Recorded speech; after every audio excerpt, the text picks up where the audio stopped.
Meow.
Stop right there, criminal scum! Nobody breaks the law on my watch!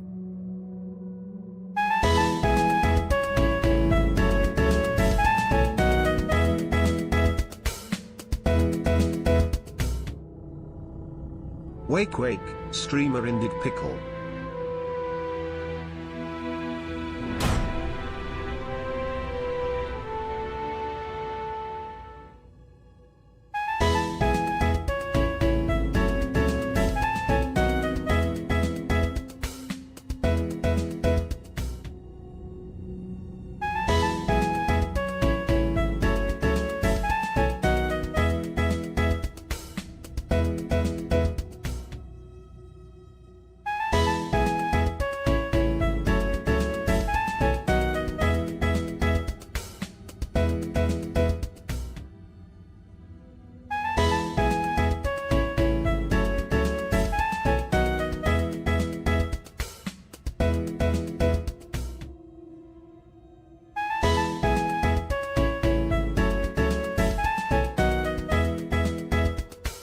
What the hell is happening in here?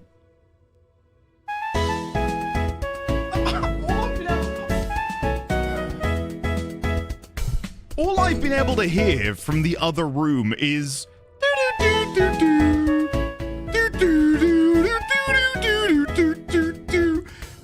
like every time I've walked by my office door, it's all I've been able to hear. What happened?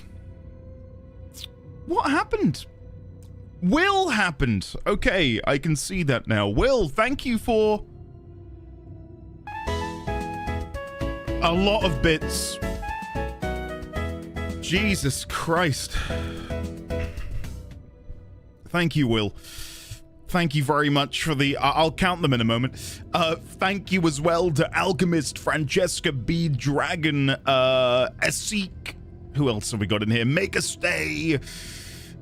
Oh my god, like I scroll and it's just Will. Oh my god. Will, thank you very much for the, again, ridiculous amount of bits, man. Thank you very much. Yeah. Tackens, did you do one in there somewhere? Let me go back and have a look. Not that I can see. If you did, though, thank you. Not a single shiny? Oh, you're kidding. Last Remedy stream. Yes. For now. Obviously, we'll come back when control...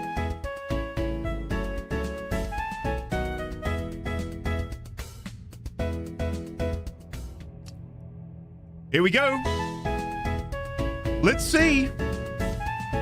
Will it happen? Come on, I want it to happen now. If not, I'm a scam artist. I tell you. Even I get a little like, oh, you know, when we're waiting for him to appear in the corner. No, come on. What is this? Scam.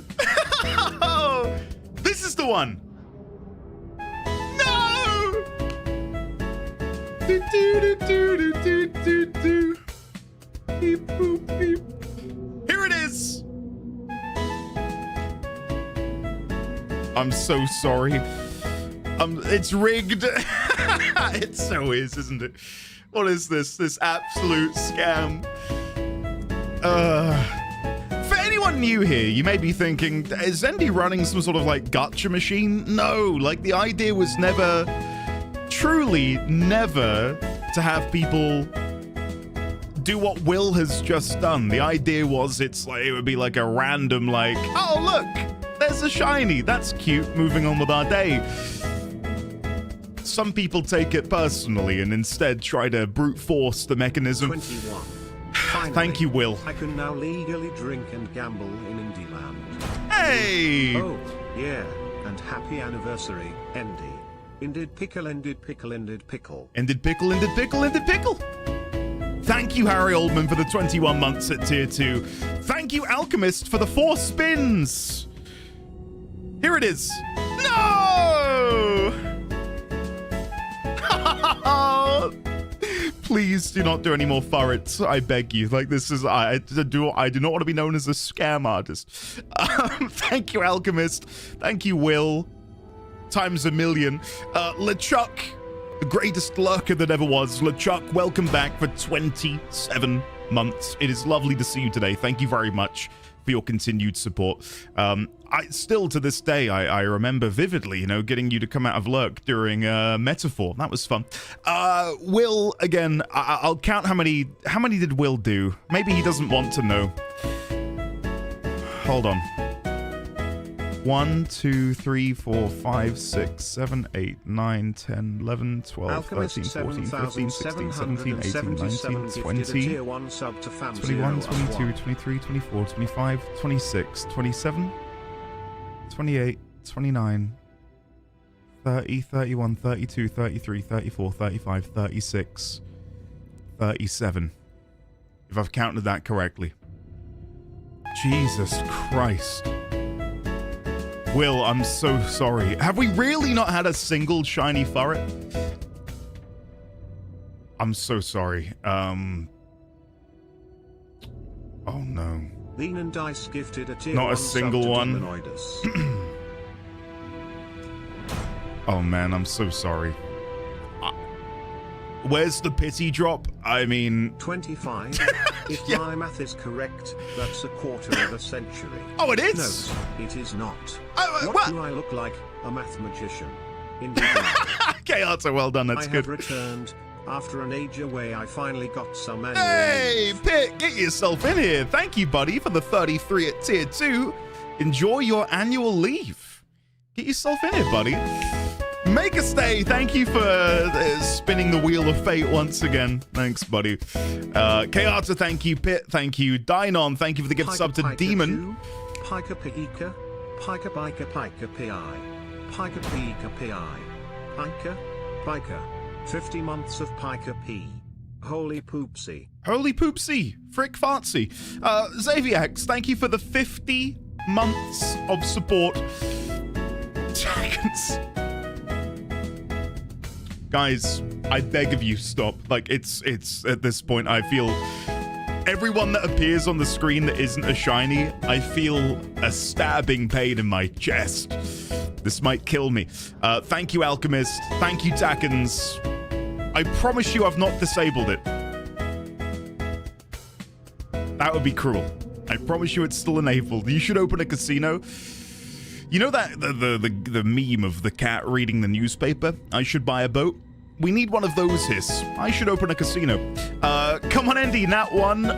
Oh, I'm so sorry. Stop! Please, stop it. Stop. I beg of you.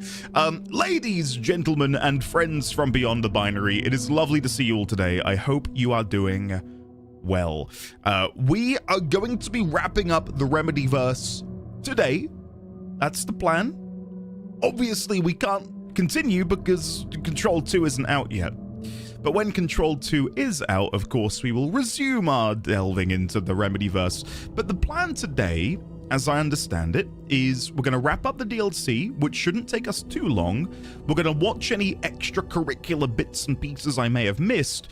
And then what I'd really like to do is maybe talk a little bit about the Remedyverse and maybe go over the games and talk about our opinions of them and what our hopes for the future might be in regards to what they're doing. Yang gifted a tier 1 sub to Control 2. They have given 48 gift subs in the channel. Yang, thank you for gifting a sub to Control 2. Welcome on in. Control 2, courtesy of Yang. Yeah. Do not forget, oh yeah, we'll watch the trailer as well, of course. Yeah. Will you do a react video of the Laverian stories? Tubbsy, yes, at some point. I'm currently working on another video that's, again, sort of like a promotional thing for Warframe. And then I'm going to probably... I haven't been able to really play much Warframe as of late to record just because of my sinus infection. Like in the morning, I'm just so stuffed. So I've not really had an opportunity to record anything. But no one's missing out on anything. I will say, Eleanor now has an option to ask to date her, which is fun. So I'll record that at some point, and we can see how that goes. Good to see you as well, Koji Man. Hopefully you're well, sir. And yeah, I'm not doing too bad. I do think the sinus infection is at the very end. I'm still a bit blech, but it's infinitely better than it was last week. So anyway.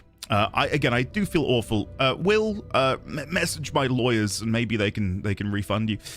My lawyer is Luna, so maybe she won't respond, but we can only hope. Takens, hello. Will, hello. Hiss, hello. Yuki Okami, hello there. Amalthea, hello. Neon Phoenix, Crash. Tubbsy, Hiss, Lemon, Shadowclaw, V6, Sonoma, Judge _ Seaweed, aka the wielder of 2 headhunters in Path of Exile. Very jammy. Asik, hello there. Alchemist, hello. Neon Phoenix, welcome on in. Will, again, I'm sorry. Crit, hello. Mr. Pokemon Champion over here.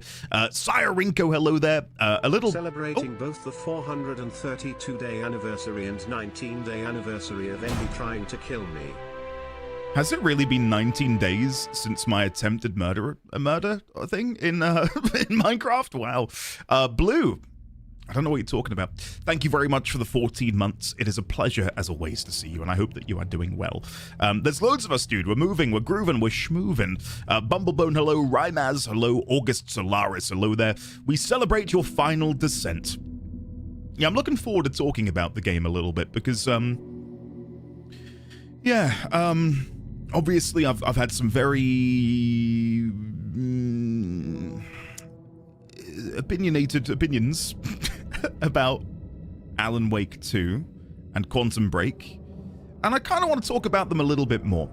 I know I made a pretty loaded comment in the last episode talking about my dislike of the ending and how I attributed it a 6 out of 10. And I'd like to elaborate on that a little bit more and maybe talk more about the whole game instead of focusing on the things that I didn't enjoy. Yeah, we'll just have a good chat about the Remedyverse. And I want to make it like an open forum thing where we can engage in discussions about it, because I'm quite happy with the community we have here and the understanding that, you know, we can all have different opinions on something, but we can come together and listen to one another's thoughts without necessarily having to tear them down for that opinion, right? Like, I believe that I can sit here and say, you know, and share my opinion on the ending and my own, you know, shortcomings with the game. And then if someone were to sit opposite me and say the opposite, you know, of what I've just said, I will be able to listen to them, understand them, and while not necessarily agree with them, because of course we've got different opinions, we can come to a mutual sort of, I see how you see it, and I see how you see it, and from that further our own opinions using other people's perspectives. So we will see how that goes. But yeah, I've got some very mixed opinions on not only Alan Wake 2, but the Remedyverse that I'd like to get into. So yeah, Andy accidentally profits from basic human psychology. Yeah, I'm sorry, guys. I am genuinely quite sorry. Now you know how gacha games make money? Yeah. Will... Oh no, Alchemist, stop! You're trying to find, like, the perfect moment to try and, you know, manipulate the RNG. Alchemist! Oh. I can't look. When we get a shiny, it's going to be so special now, though, because of how many failures there's been. So, Alchemist, thank you. Appreciate that. Morning, boss. My body is ready. My body is ready for Remedyverse. So am I, Milo. I'm looking forward to this. More likely to have gotten a shiny in the actual games at this point. It's like 1 in 7,192 or something. It's somewhere around that ballpark, isn't it? Where's the Endy drop? Hello, Varsho. Hello there. Welcome. Vosif, hello. How are you? The truth is, the game was from the start rigged or something like that, right? Yeah. Was this the last day Endy streams this week? We'll chat about that later. I don't know. I'm a little bit on the fence about what my plans are. Sapphic Music! Hey, thank you. Sorry, I've scammed you again. Thank you, Sapphic. The idea is, you know, obviously conclude the Remedyverse today, and I had thought to begin Trails tomorrow. Trails is still the next game, but I'm working on a project that I may need another day to work on. I'll be able to determine that tonight. It's the Warframe video that's meant to be uploaded on Saturday. So what I'm thinking is, it might be beneficial for me to do that tomorrow, and then I know there's some people in chat who want to pick up Trails and play it kind of alongside us, in that they can go and, like, you know, like, get to whatever chapter 2, chapter 3, I don't even know if chapters exist in Trails, and then they can come and tune in. So I might look to do something like that, because I think it's mutually beneficial for those who want to play Trails and stay ahead of the stream, and it gives me an opportunity to get some extra polish done on this video. It's nothing huge, the video I'm making. It's, again, just sort of like a Warframe review, and I do need to get something uploaded for Saturday, so... Yeah, I see the on-screen chat still hasn't updated the pronouns thing. Weird, I tweaked mine yesterday. Maybe it's a server thing on the plugins end? It might be. I don't know why that's happening. Sorry, buddy. Alchemist! Stop! You're scamming yourself at this point. I don't know what's going on. I promise you it exists. I've not deleted it. It's still there. I promise. Thank you, Alchemist. I feel so bad. Tubbsy, hello again. Good to see you. Canopio, hello. Xaviax, of course. Hopefully you're well, sir. Ben, hello. What's worse with the furrets is the double furret walk means even more non-shinies on our screen. Alchemist, no.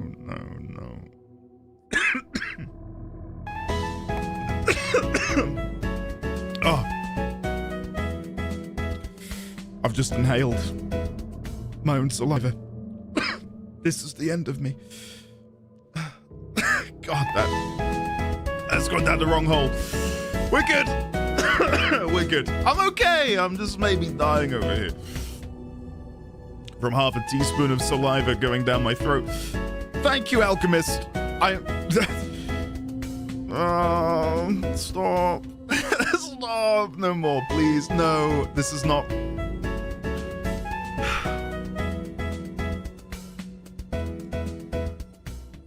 Please. Please. I'm so sorry. Pit, good to see you again. Few things worse than a sinus infection. I get them regularly due to bad genetics. I maybe get one a year, but this one has really knocked it out of me. Yeah. Luna's response is just a nasty room clearing dog fart. Oh, she can do those. Yeah, that's quite common. That's quite a common occurrence. Mega! Thank you for the bits. Also, how dare you? Stop, please. Sorry. That face when Andy hasn't come back to Minecraft at all. I've been busy, Crit, okay? I've been busy. But I will pop back in. I have plans to pop back in. I don't want to leave you guys hanging. I want to come and build my hobbit hole a little bit further. Alchemist, Tackens, and we've got one more from Meg, and then I implore you all, please stop. The final one. Oh, could you have imagined if that was shiny? That would have been so good. That would have been so good. We're in this screen for just chatting. Ray, yeah, we're chatting. You can see yourselves on that side of the screen. You can see your little profile pictures. It's cute. It's cute, right? And then when I'm not on this screen, we're playing the game, hopefully. Meg, good luck with your move on Saturday. I'm over the moon for you that you were able to find somewhere so quickly. Lemon, hello again. Make some time, hello. How are you? Hopefully you're well. How is the Minecraft server, by the way? I poke my head in on the channel on a daily basis, multiple times a day, and I can see you guys are having fun, and there's loads of legendary Pokemon, and apparently you're having train problems. Like, I look in there, and I genuinely am like, WTF? Like, when I play Minecraft, I'm getting diamonds, I'm making diamond swords, I'm building a base, and you guys are like, the quantum flux capacitor is broken. We need to download a modification from minecraftmods.net. Only 3 people have ever downloaded it before. Should we install it onto the server? I don't know. Should we? Lemon, the server's down. Lemon, can you restart the server? Quickly, Lemon. Amy went into the void and everything's broken. Lemon. Like, what is happening on that server, guys? Like, I don't get it. Like, a train went into the void and never came back. Okay. Okay. Fix the plasma manifolds. Like, it's so outside of vanilla that I'm just completely clueless. But I'm glad you guys are having fun. Yeah. Everyone's a giga engineer on there, dude. It's crazy impressive. What I'd like to do is, you know, pop on and, you know, play a little bit, but also just record it for the sake of, you know, archiving the server and what everyone was doing, and I think that'd be quite special, and just upload it as an unlisted video somewhere on YouTube. Hate Meister, hey, did you enjoy Alan Wake 2 until now? Overall, I've enjoyed Alan Wake 2. Yeah, don't get me wrong, like, I've enjoyed the game. I just have... I've got to be careful with my wording here. It's not that I had high expectations, necessarily. It's that the game hit beyond what my expectations were and maintained that level of just maintained that level for a lot of the game. But every now and then there would be moments where it just like falls off a cliff and then immediately comes back. It's really hard to try and get into. I gave Alan Wake 2 a simultaneous 9 and 2 at the same time. I can't explain it. I'm probably less extreme. I'm more of like an 8 to 4 than a 9 to 2. But I kind of can relate, Mr. Gaps, a little bit. I think overall the game is still closer to an 8 than a 4 for me. Like, drastically so. Like, there are some phenomenal moments in Alan Wake 2. Like, easily in like my top 25 moments in video games. Which is a pretty stacked list, I would say. But then there are other moments which are just really nonsensical and have me really wondering what happened to make you know, the reality. So, it's incredible and didn't do it for me at the same time, which this is why I want to have a big sort of open forum discussion about it when I've wrapped up the DLC, because I feel like a lot of people may have similar feelings, and if anyone doesn't have similar feelings, it's their opinion that I really want to hear. I want to hear from people who hated the game. I want to hear from people who loved it and it is their game of the year or game of the decade, right? Pressure, you know what? I can see that. As a veritable FF16 enjoyer, I could overlook the lows, but I can 100% see how for some people it would be a sticking point. And I imagine the same applies to Alan Wake 2, where people view the game in the way I do FF16, where you can forgive the shortcomings and still look at it as a really great game. I think Alan Wake 2 is mostly artsy, but sometimes it crosses the line between artsy and pretentious. I'll be honest, my own opinion on the game isn't skewed too heavily by this sort of pretentious artiness or artsiness paradigm. That's not really my problem with the game. But anyway, again, it's a difficult one to really get into. Honestly, understandable. I love the idea of it, but there were moments I didn't know what to make of it. It would be like an 8 out of 10 for me. Meg, thank you for your leftover bits. Thanks. Appreciate it. Appreciate it. I thought this chat was going to come after the DLC. It will. Sorry, I know. I'm getting ahead of myself, aren't I? I think I feel similarly to 16 with Alan Wake 2. Alan Wake 2 built so much on the Remedyverse, and I love the ideas they're playing with more than the lows bring me down. The artiness of the game is an important metric. I like things that are pretentious if they warrant it. Alan Wake 2 did not to me. Have not played, only watched you. Yeah, we'll open up the Obsidian document and I will write out my thoughts and we can have a good old chinwag about it. I think that would be really fun. And it's, I guess you could say that this is for me in some ways the closest the game has come to being an art. And I say that because I have such conflicted opinions about it that I would like to discuss them. Whereas a lot of games, if I have an opinion on them, I don't really care to talk about it. I'm like, yeah, I enjoyed it, let's move on. I didn't enjoy it, let's move on. But this I really, really do want to sort of get into. Because I get what you're saying, Gotten, about art is meant to be conflicting. My concerns are 50-50 on the idea of quote-unquote art, and another on the half of just feeling let down in certain areas. But again, we'll get onto that. So, get the playing so I can see you finish this and Control 2 trailer. Okay, Luke, I will because you asked so nicely. Guys, thank you for the bits. And when I say guys, I mean Will, Alchemist, Make a Stay, Meg. Thank you all. Will and Alchemist, though, especially, I think you've emptied your bank accounts. Thank you. I feel so bad that you didn't get anything. I don't think it's pretentious, and in fact, the Stranger part's my favorite. I think many of their teams have done an incredible job, but the weakest part is just the balancing of it. Gameplay, story, and horror. The combat is great, the horror is great, and the story and lore is great, but not the mix.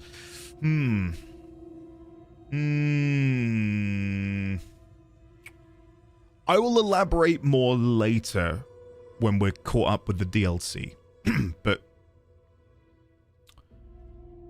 I think all three of them, yes, I agree, all three do really well. I think for me, my own shortcomings are more gameplay and story related. I thought the horror was pretty good. Really good, actually. And I'm not a horror fan at all. Like, I don't like being scared. Like, at all, ever. But the way they handled the atmosphere and the general minute-to-minute vibe, it was exquisitely done, I would say. Like, even now doing this DLC, like, just the vibe of making my way around the lakehouse, like, I genuinely feel, you know, quite tense in a way that very few games make me feel. As a fan of Lynch and Twin Peaks, I love the story. Just the game itself lets me down sometimes. Yeah, well, again, well, when I'm done with the DLC, which shouldn't take us too long, we'll have a proper deep dive into this all. So, yeah. For now, let's dive on in, shall we? Come with me. Let's go to gameplay. And continue.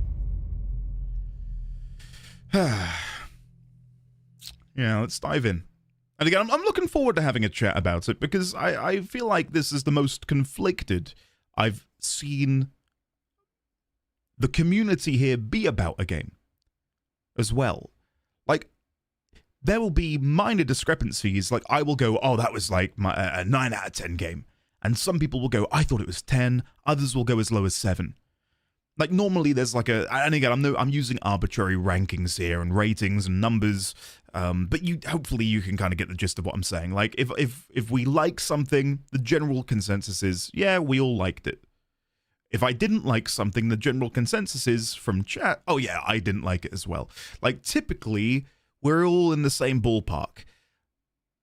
The Remedyverse feels like, I don't know, like shrapnel being shot out of a shotgun.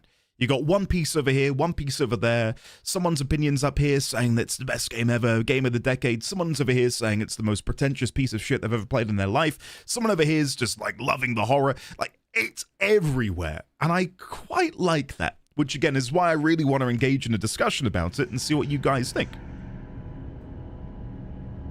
The One Piece is real. It's funny you say that, Crit, because we started rewatching One Piece Season 1, the Netflix show, I should mention.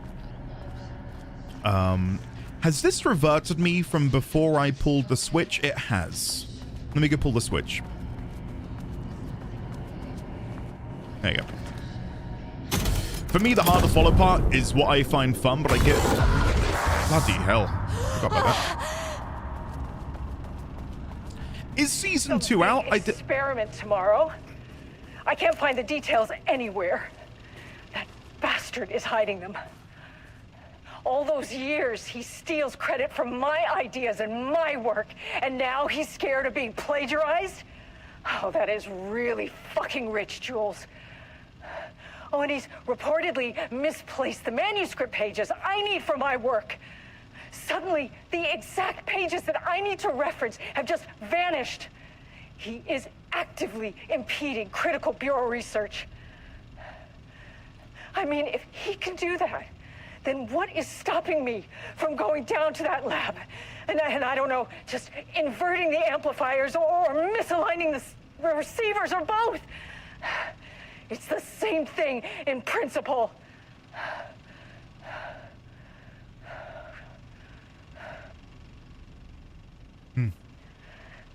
He booked the lab. Some big experiment tomorrow. Yeah. I can't find the details anywhere. Can I turn this off? Because I don't want to hear her while I'm reading. Hiding them.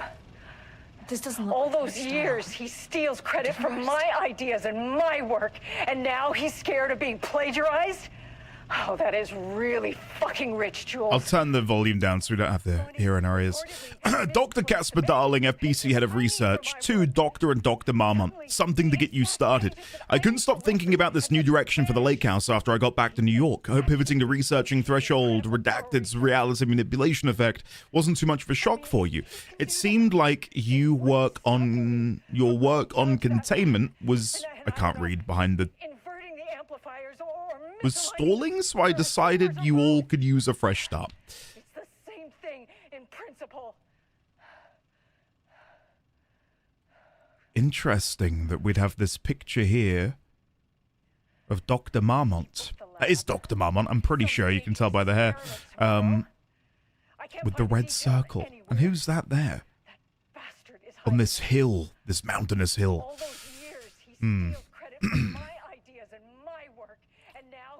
Okay. Curious. Anything else in here? We've got loot. We do have the light switch cord. Did you guys want me... I think you can scroll that document. You can. Here's something that you started. Some drawings made by a certain redacted a while back. Files 6D001 and 6D004 found in the attached envelope. Test for any reaction they may trigger with the shadow. Still don't like how unscientific that name is. You can designate the artist as P6 in your records. Okay. I expect regular updates. Go team. I can't find the details anywhere. Huh. Is hiding them. Okay. All those years he steals credit from my idea. Even more intriguing then as to how he would come to know what Dr. Marmont looks like. Good morning, Winterfall. Very good to see you. Hopefully you're well.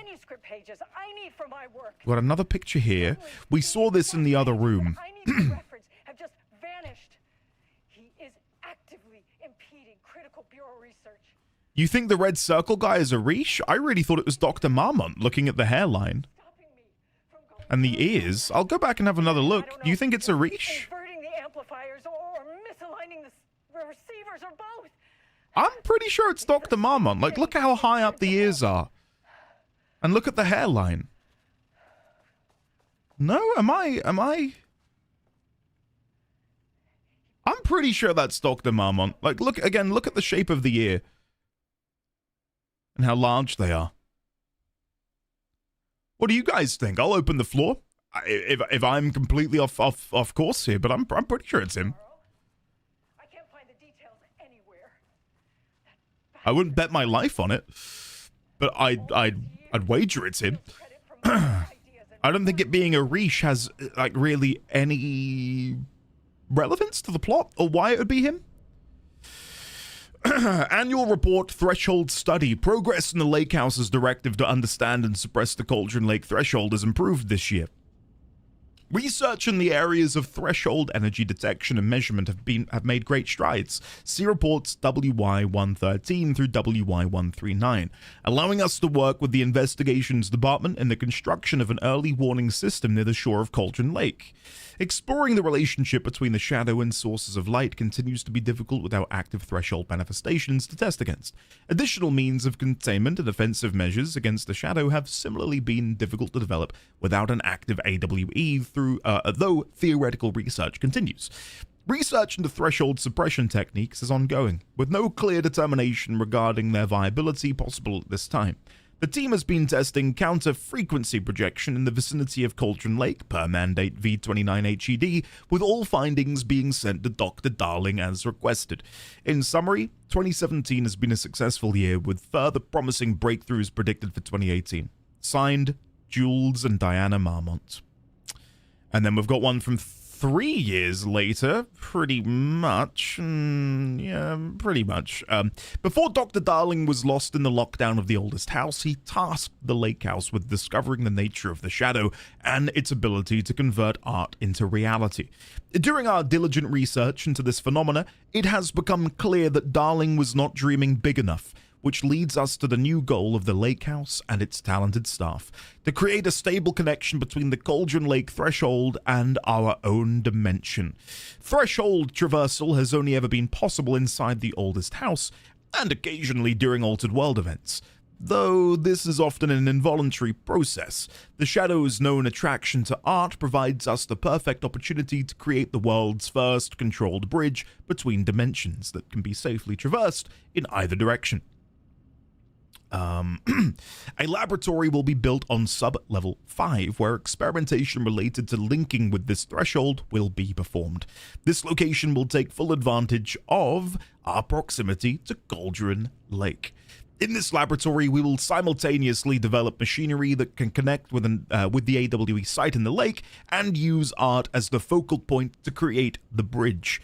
Precise methods are yet to be determined, though teams will soon be formed to explore processes involving art as a dimensional anchor, reality manipulation via art, and machine-assisted coupling. Signed, Jules and Diana Marmont. Okay. Pi, hopefully you feel better soon, buddy. Get yourself in here. Bring it in. Bring it in. We're going to have some fun today with our exploration of the Remedyverse. Okay. I think we go pull the light switch cord. I know you guys have been pretty proactive with pseudo backseating something that I may miss. Is that something I need to do before I pull the light switch cord? Like, at the end of the last stream, there was a lot of, no, do this, no, go back, no, stop, whoa, what's happening? So, can I do this, or am I gonna, you know, you can do the cord, okay. I want to make sure I didn't piss in anyone's Cheerios. If you find one, pull it 3 times. That's true, Estevez. Now, will we go to the Ocean View Motel? I hope so. The Ocean View Motel is a dimensional intersection. The doors from the lobby can lead anywhere, but I didn't end up in the lobby this time, which was definitely unusual. I hear music.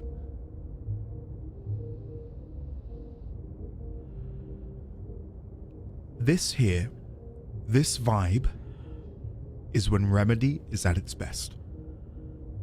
Listening to that song, echoing down the hallway, the mysticism of it all, the mystery, like, it is so good, so good. Like, I'm curious, what happens if I try and go the wrong way? The music does seem to be coming from this direction. Ah, it won't let me go. I had to try it. Andy, this is your chat. You really think pissing in our Cheerios is... oh, pressure. Moving on. Did you raise the volume again? I cannot raise the volume any higher. I barely hear the music. Oh, sorry. What do you want me to do? I cannot make the volume go any higher. Excuse me, Mr. Streamer. I cannot hear. Way. Panopticon?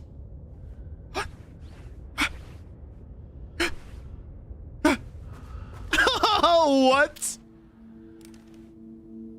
Oh, shit. Okay, hold on. I think I've... Let me make sure I got my notes open. There you go. Let's make that slightly smaller. There we go.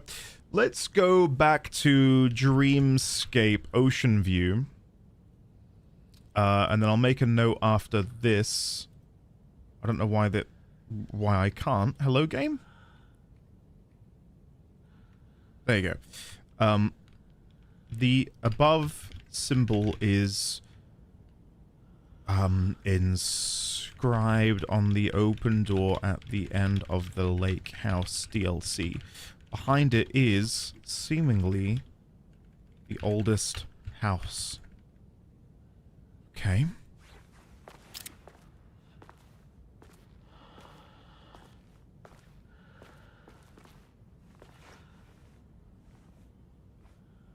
Whoa.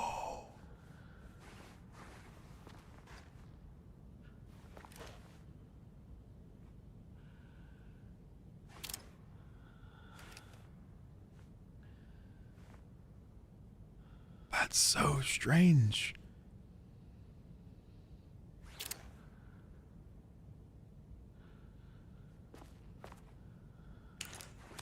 I can't tell if it's a spiral or just like a target. I think it is just a target. I can't see any connecting line between the dot in the middle.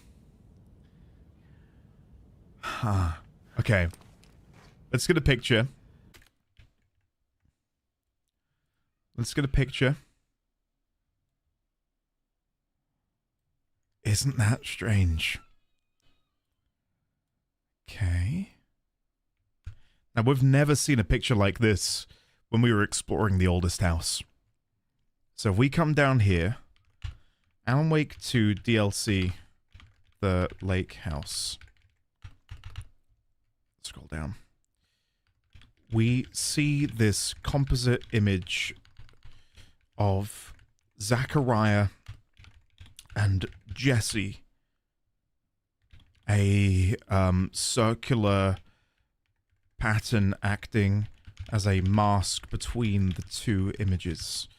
What could this mean? Isn't that strange? Panopticon? But the Panopticon is at headquarters. Yeah. I'm outside, in a forest. The sun is shining, birds are calling. I feel dirt beneath my feet, a breeze. Everything smells like rain. I'm not here. I'm in a forest, sunlight on my face.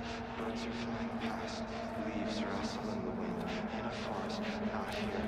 Sunlight, trees are everywhere. A field of flowers. Not here, not here, not here. I'm in a forest, the sun is shining.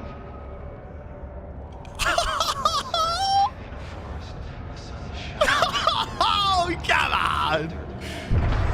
Ah!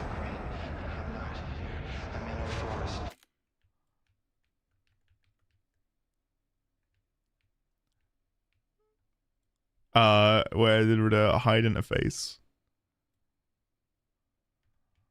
Getting a picture. That's sick. That is sick. Okay. Back to the game. He has hair! He had a bit of hair at the end of Control, but he's got more! Here we go! I'm Agent Kieran Estevez, Federal Bureau of Control. Identify yourself.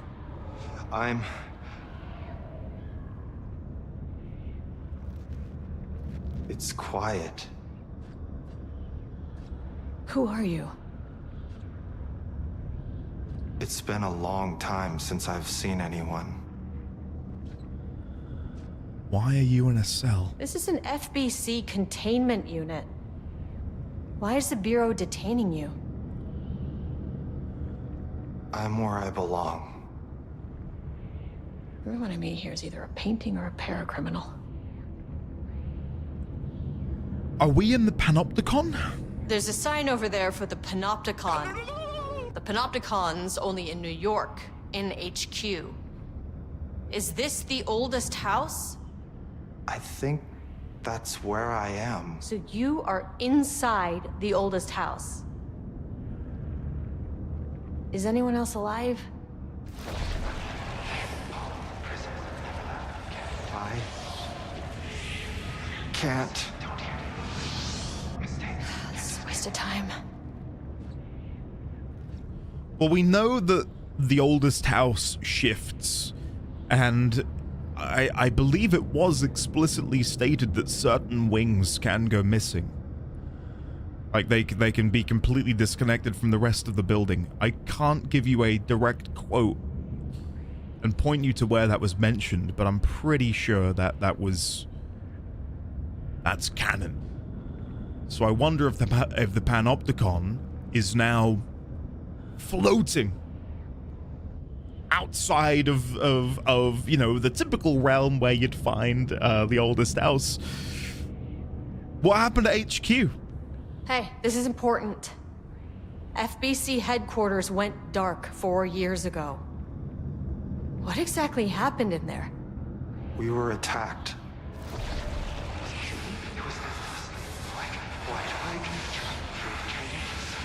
No, no, not again. Not yet. No, no, no, no, no. Hey, stay with me. Stay with me. Okay. Okay.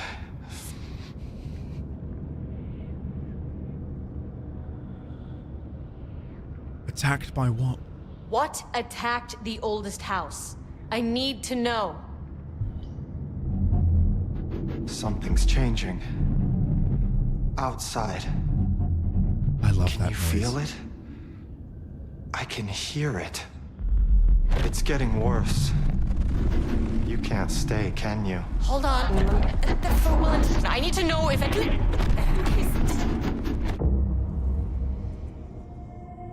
Tell Jesse I tried. I really did.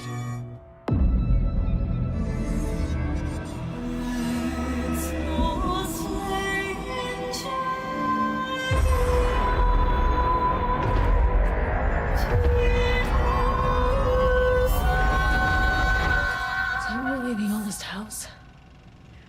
felt wrong. He booked the lab. Some big experiment tomorrow. I can't find the At least my voice details is back to anywhere. normal. That bastard is hiding them. All those years, What he the steals hell? credit from my ideas and my work, and now he's scared of being plagiarized? Oh, that is really fucking rich, Jules. What was that? I don't But he know. reportedly misplaced the manuscript pages I need for my work. We'll have a proper Suddenly, chat the in just a exact moment. Let pages me. that I need to I need to get out of this room. I cannot listen to her. Go on again. We need to get to the experiment site on level 5. Do we know where that is from here? Effing elevators. What? Shifting geometry, research archives, containers, break room, point of interest. Yeah,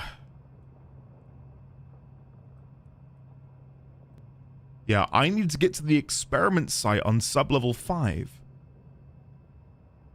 So I'm guessing we can just go back. So I'm looking at all of these new notes.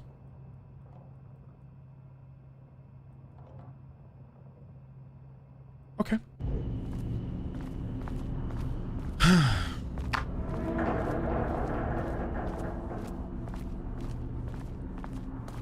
Oh, Kima. Hopefully they can find her. Please do keep us in the loop though, Kima. I'm sorry to hear that your immigration isn't going smoothly.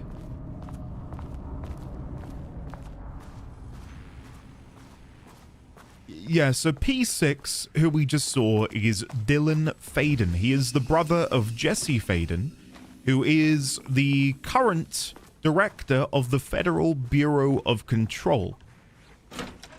They are housed within the oldest house over in New York City, which is currently, and has been for 4 years, on lockdown due to an infestation of the hiss. And there's been no communications with them since. Which is why it's extra special to be... Oh my god. Sorry. I didn't turn the light back on, did I? Oops. One-track mind.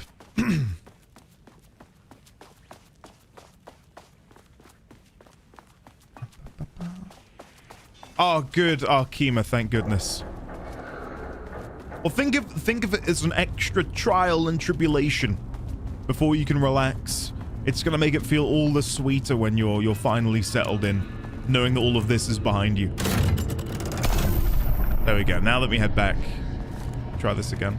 I think that's what I need to do. That, or I can see that we're elevators on the other side of here, but it wouldn't let me get to them. Like, you can see them, or you could see them over there. One moment.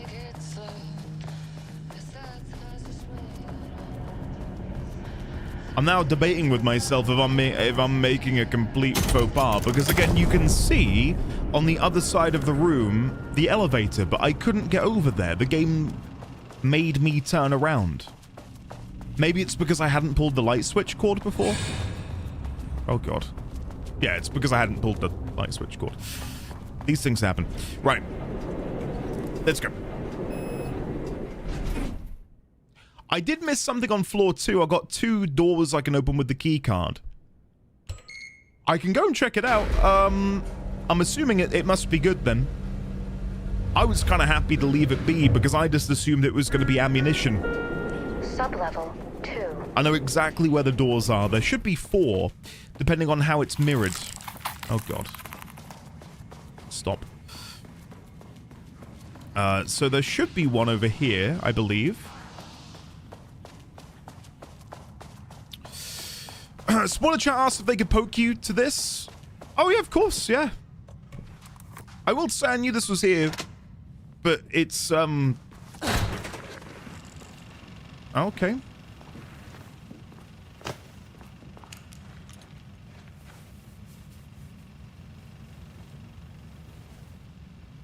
Lane was found dead in his cell this morning.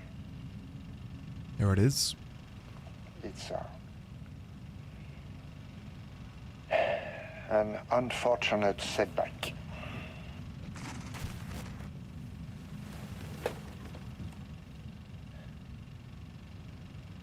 But when a door is closed, a window is opened. I believe that's the saying. Lane may be gone, but he left us with a goodbye present. A final piece of art.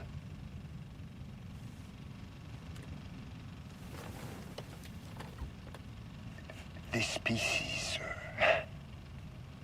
is different. It's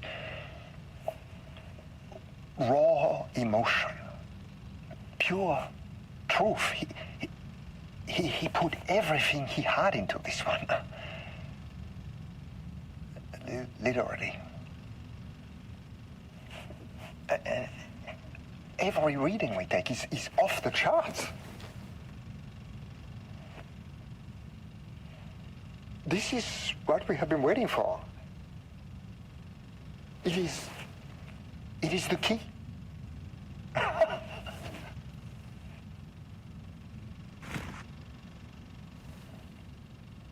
I will achieve what no one has before me. Not darling, that arrogant shit. Not my selfish harpy or the wife. So, we have a painter and a painting that can talk. Clearly connected. But Lane was dead before any of this even happened. I never needed any of it.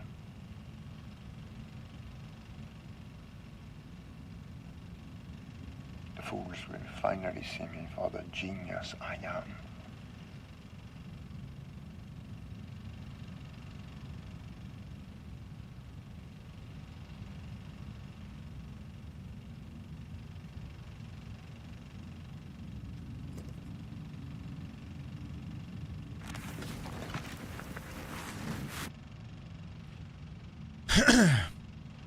That is, in many ways, one of the best reels of film we've watched in any of the Remedy games, I would say. Oh?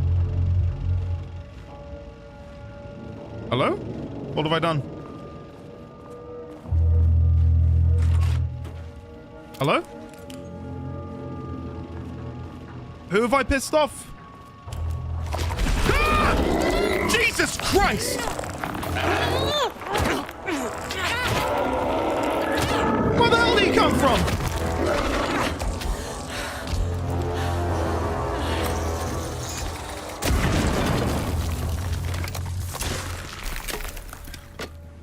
The wall? Alright, smart ass. The wall. Yeah, I can tell. I can tell. I was gonna say... No, Meg, too late. Joke's already been made. You can't make it. I was gonna say, I do think that was probably one of the best reels of film we've watched in Alan Wake 2 or even Control. The acting, great. Just again, the atmosphere. I feel like the lakehouse is them operating at their best. I mean that. Like, this whole DLC has been so good, and I don't know. I in many ways, I wish everything could feel like this. It's so good. Anyway, from Dr. Jules Marmont, co-head of research, to Project Ram, the staff. Status of Project Arbitus. As a head of research of the Lakehouse, it is important that I am informed of all proceedings at this facility. Since the other Dr. Marmont is failing to provide me with details about her team's progress, I ask that you all seek information from members of her team. Anyone who comes to me with details on Project Arbitus's current progress will be rewarded. Okay, so we can see there that he was, I mean, it feels pretty obvious that that was happening, that there were sort of spies in either camp. I'm annoyed that I don't have any healing. I just checked my inventory. I have no healing on me at the minute, which is... yeah, that's not great. Maybe there'll be some in here? That is... that is horrible. What do you mean there's nothing in there? But no, would you agree? Like, I feel like that was so well acted out. Like, it felt really good. Really, really good. Risque, welcome, buddy. How are you today? Lovely to see you. No. There can't be any more. Yeah, there probably will be. Okay, we need meds, and we need them now. I don't know if the game will show me. There was a container in there. Is that this way? No, it's this way. Let's go check these containers for some meds, because I desperately need some. Desperately need some. Okay, the first one should be over here if I read the map correctly. I can't read maps. Oh, is it the other end? Sorry. Miss any good jump scares? One quite literally just happened. Like, just a second ago. Oh, it's here. Meds. Oh, for God's sake. Why go to the length of actually adding these things into the game if there's nothing in there? How cruel. Oh, there we go. Not meds, though. Fantastic. Thanks, game. I just want something to get rid of the red, shitty... Hey! Yes! We got one! Woo! There we go. It's because they expect players to be good and not need the meds. Laugh all you want, young man. You'll get your comeuppance. Putting the survival in survival horror. Okay, let me check the map. I think we've already had that POI. I can check it, though. I'm pretty sure we've had this. I'm pretty sure we've read this one already. I had a thought today. A possible avenue for further research. When we think of art successfully affecting reality... No, I don't think we have. We always think of Alan Wake and his writing. This could be due to recency bias or simply the amount of recorded evidence skewing our opinion. But also, I wonder if writing's very nature is an advantage. I think so. Can describe events in such explicit detail. The story gives the shadow a, how you say, blueprint, a map of what to make real. But not all art is like this. I like Music, that. Sculpture, dance, cuisine. In our case, a painting. When the source material is open... We did read this. Well, we've heard this. Yeah, sorry. It's coming back to me. Was there another room? I thought there was one down here that we could have maybe opened. I will double check the floors just in case. My memory is a little bit hazy on specific locked doors. I know of some on the next floor, floor 3. So there was one there which required clearance 2.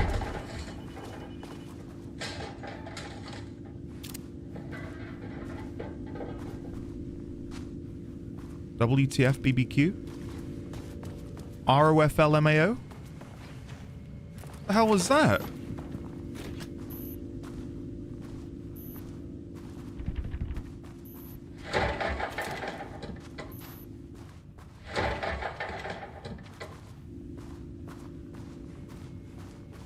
Yeah. Screw you. I did play Soma. Yeah, we played Soma last October. And, it was good. Yeah, I enjoyed it.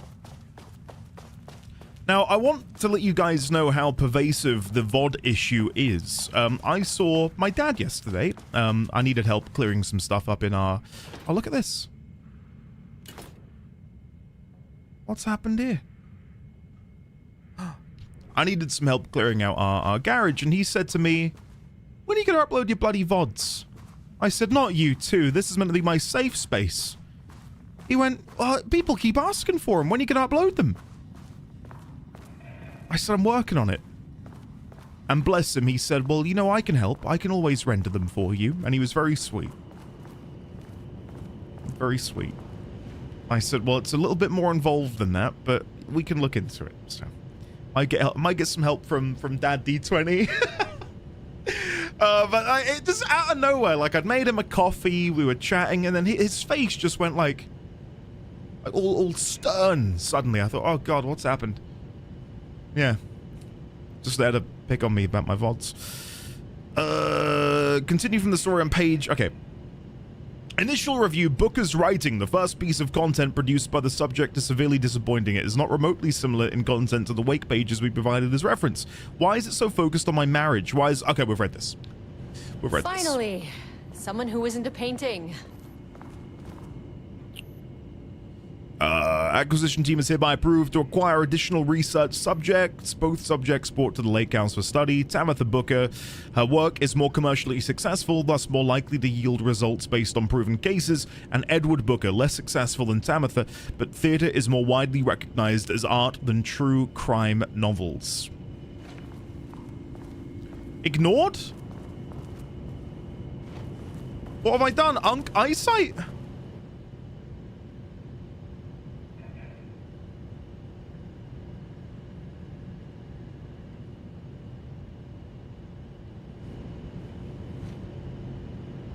Rotate one. Ah! I heard her say, finally, someone who's not a painting, but I thought she was talking about the book. What the hell are you doing in there? Hey, hello. Who are you? Sorry, I got a flow going. Can we do this later? No, we cannot. I'm Agent Kieran Estevez. I'm with the government, and I need your name. I'm Ed Booker, the playwright. And I'm hitting my stride here, so can you guys stop with all that banging and screaming? It's throwing me off. Where do you think you are? Where do you think you are right now? Can I read what you're writing in there, sir?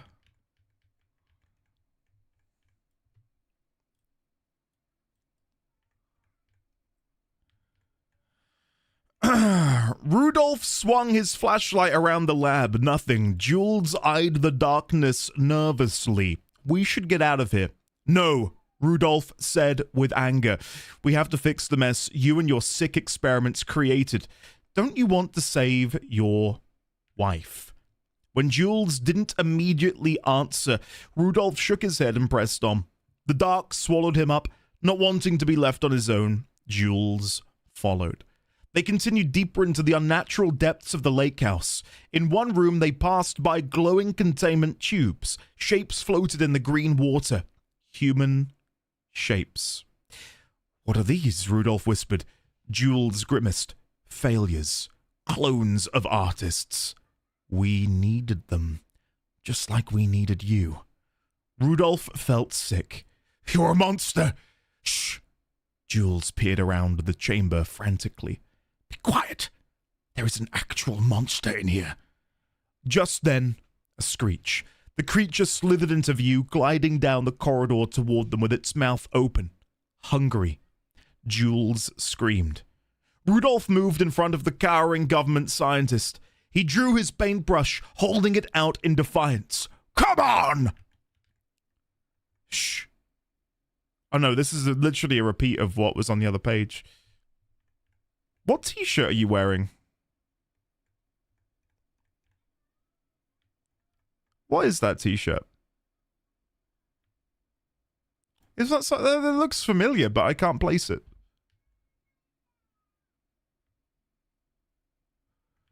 I feel like we've seen, like, it's a very, very similar style to other things we've seen in the game. Looks like it's made out of fabric. You don't say. I am now upside down on his necklace. I am now upside down.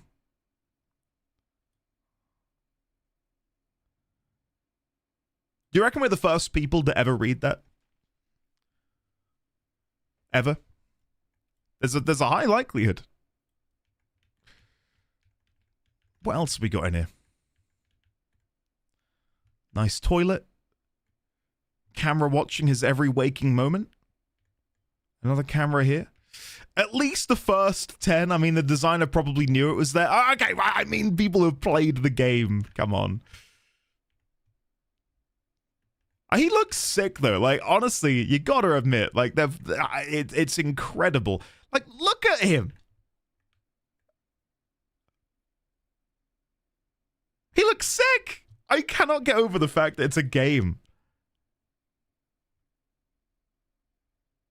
So cool. So cool. Anyway. In an immersive writing workshop. Well, bad news, it's not a writing workshop. Good news, it's not a writing workshop. Right. It's a government facility studying the power of creativity. That makes way more sense. You can't be serious. Look around you. How is this a workshop? You have to stay in character. I get that. I'm in the theater business too. And look, the sets, the costumes, all great in that, you know, campy, 70s sci-fi kind of way. But you could dial down the role-playing like 15, 20%. Just some professional advice. What are you doing? What are you even doing? What are you writing?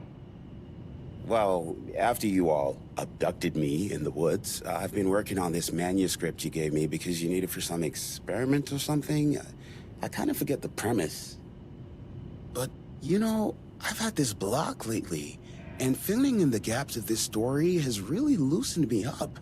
Copying the style is a nice constraint, but I still have lots of room to play. It's a solid creative exercise. Stay put. Sir, whether you are aware of it or not, there is a situation here. I need you to stay in your cell until I can resolve the matter, okay? Uh-huh, got it. Hey, no one's been around with food for a while. I could go for some dinner when you have a second. Deal. Oh, and can I get my phone back?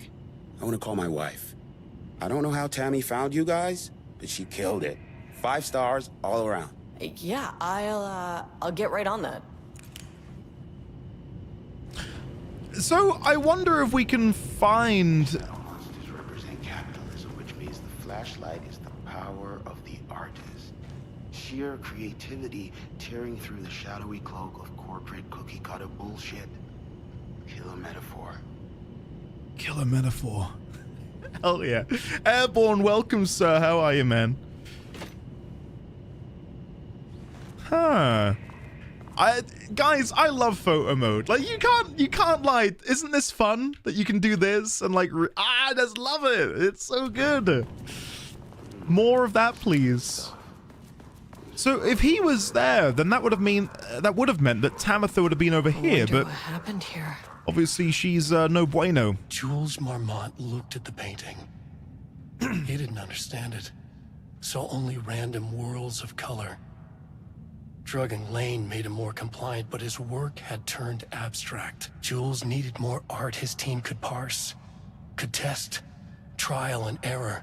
These abstract explosions of color complicated the data. His grip tightened around the letter opener in his hand. The piece of art he needed was hidden inside Lane. If Jules could simply cut the painter open and pull the painting out of him, he would. The overhead lights flickered. Jules would make Lane cooperate. No more drugs. Less carrot, more stick. Jules had to go faster. He wouldn't lose to Diana. Nothing else mattered. Less carrot, more stick. What a line. There's the paints in there. Okay. I can't paint anymore. I know you want me to paint, but I can't. I'm empty. Rudolph, no. You love to paint. And you are such a talent. This is just the classic artist slump. No. No, I hate it. It's just taking from me now. When can I leave? You said you'd let me leave. Ah, Rudolph, but you volunteered to come, remember? We are helping you, like Dr. Hartman did. Perhaps you need to see our doctor? I can arrange that. No. No, that's... I am feeling better. Much better. I will paint. Ah, this is wonderful to hear, Rudolph. I knew you would come back to your old self. Gordon, what do you mean, does he ring a bell? What he was just saying? What do you mean? What do you mean? Rudolph Lane's subject B has shown a decline in redacted over the past several months. Initially, this redacted presented as an increase in resistance, frequently declining requests to work. However, given time and pressure, subject would always relent. Subject's attitude toward art has also undergone a change recently. He is disinterested in his work, quickly becoming frustrated and sometimes even damaging or destroying the piece before it is completed. In the past few months, his work has become much more abstract, no longer showing true-to-life subjects or landscapes, but rather conceptual art that is much harder to define or categorize. Current situation. As of yesterday, subject refuses to touch his supplies. He claims he will not paint anymore and wishes to leave. The subject's refusal has effectively halted all research. While the team can continue to run tests on the backlog of paintings, they estimate that there is little new information to gain. The subject must continue to paint if work is to proceed. However, the team is concerned that convincing the subject with force or coercion may only entrench him further in his position. Action to be taken. Dr. Jules Marmont, co-head of research and project lead, has suggested that a high dose of redacted be introduced to the subject's food to cure his redacted. If the subject's attitude does not improve, then low doses of redacted will be introduced in order to prove his compliance. Okay. Okay. The guy in the cell, they mean? It's Ed Booker. What do you mean? Is there something else I should be questioning? Yeah. Right. So what do you mean? Something he said when we were in there? We were just realizing if you remembered him.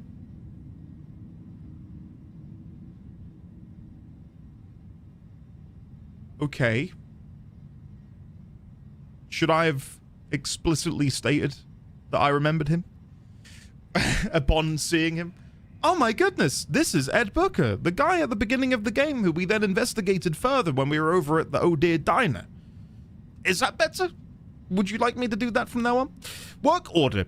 RE, wall removal and transport. Location sublevel 2 lane cell. Ordered by Marmont Jules. A section of the cell's southern wall needs to be removed for transport to sublevel 5 for analysis.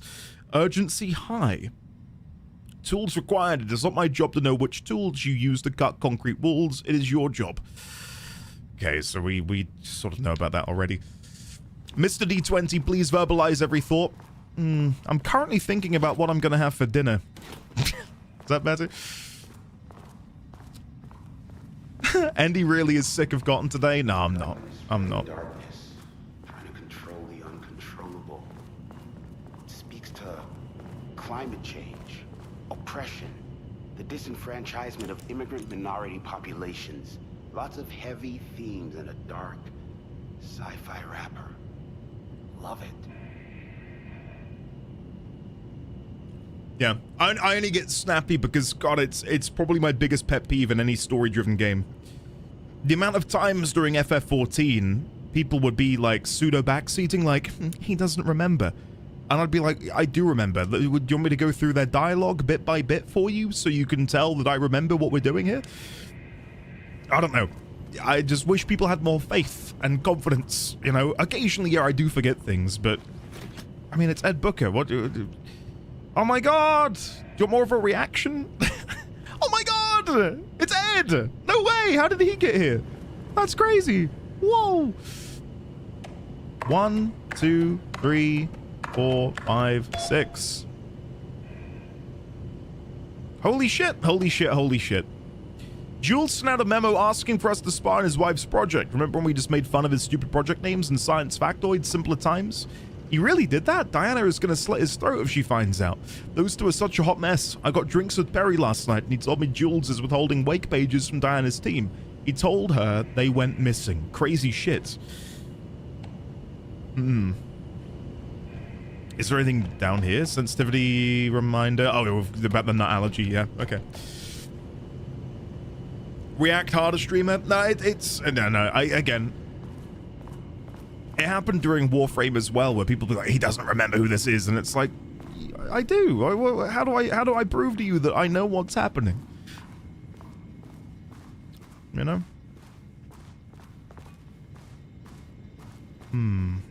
I think we've explored most of the doors. Check the map again. Break room. Oh, there's a container in there we didn't get. Let's go get that. And he needs to become more of an artiste and cultivate an active disdain for chat. Weirdly, chat will like it. But no, I swear to you, I'm not annoyed. It's more just a knock-on effect of my disdain for comments like it in the past. Because people get weirdly backseated, like, does that remind you of anything? It's like, what do you want me to say? Do you want me to declare the obvious for you? Like, what's happening here? I'm primed, yes. I'm not annoyed, I'm enraged, it's true. I'm actually about to begin spitting blood. Now, I need to figure out how the hell to get the elevator back. That is a bit of a conundrum that I wasn't expecting to have to solve. I don't even feel like it should be a conundrum. Cell wall removed, control center break room. Why is that no longer accessible? What have I done here to completely screw that up? I don't know.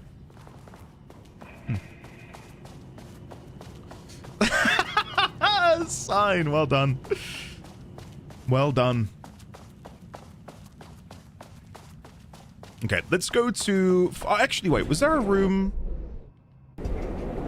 Nah, too late. I was gonna go the other way. Let's go to floor 3. I believe this is the spiral one, where we've got to keep going over and over and over again.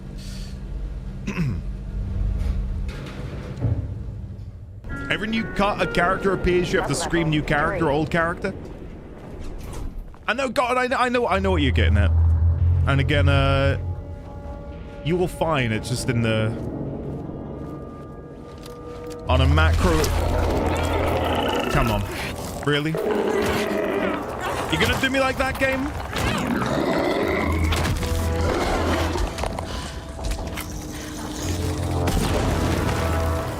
Now I need to find meds again. Jesus Christ.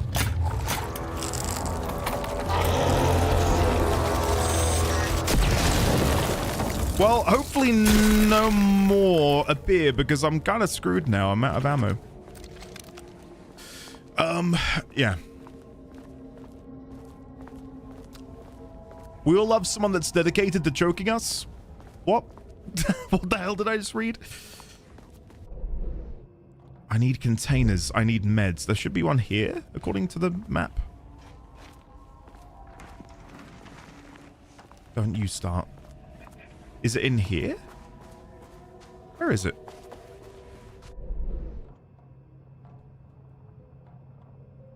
Would you say that's in the hallway or inside here? It looks like it's meant to be in the hallway, but I couldn't see anything out here. The hell?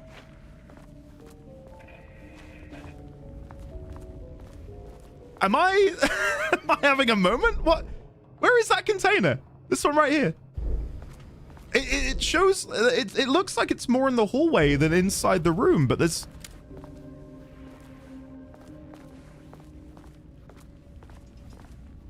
What? I need meds! I need every container I can get my bloody hands on. Is it back here? No? What is happening? Man refuses to turn around, but I mean, I can look over here, but this isn't what I'm looking for.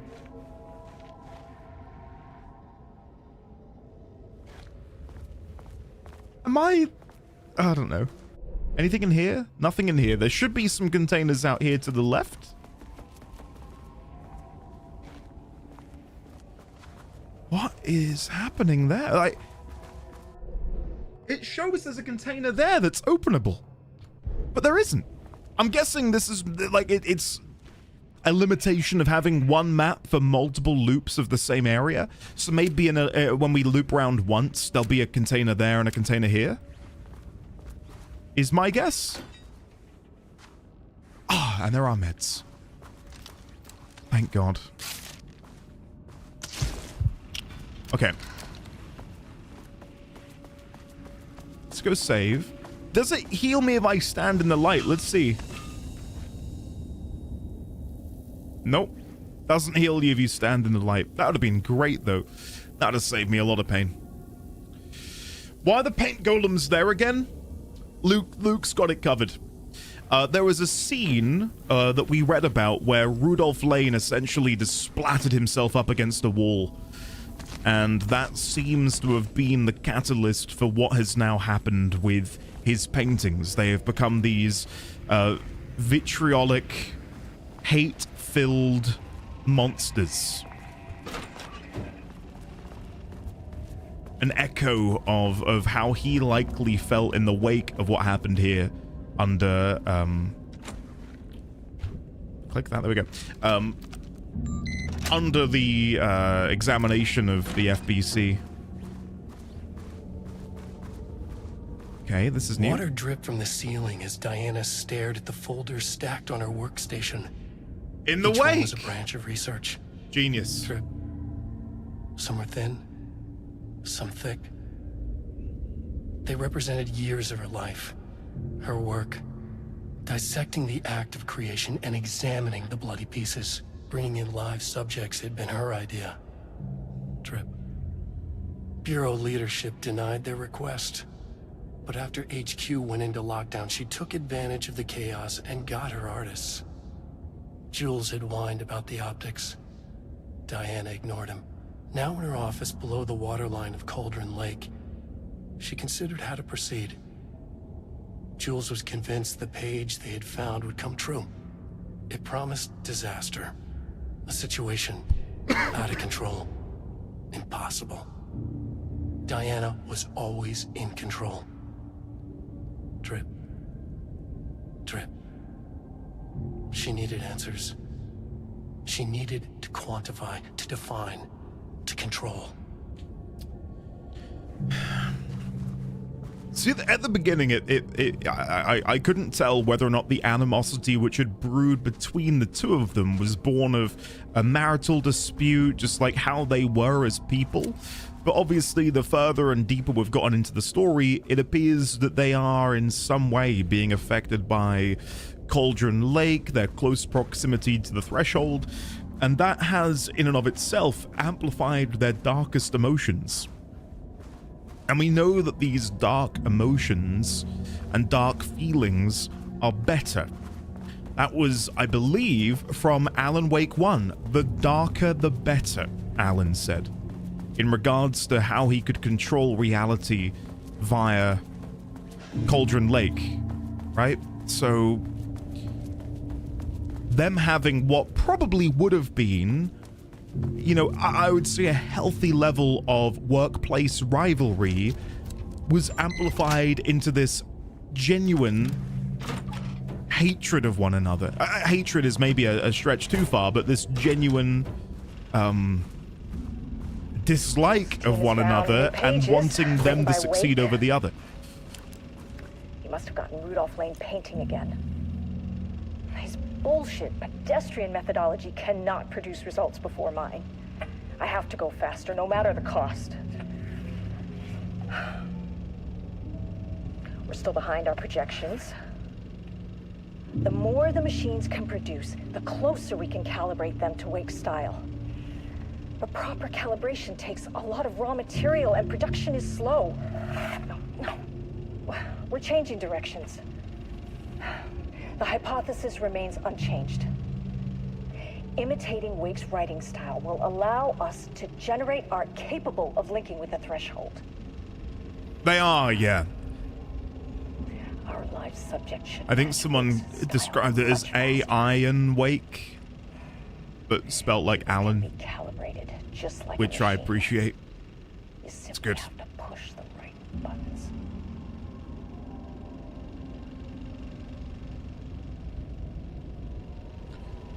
I do think Jules is my favorite of the two in terms of how he is acted, but I do believe that he is a bit more psychotic than Diana, which probably gives him a little bit more wiggle room. To use art with the power of the shadow, we must first define art. Thesis.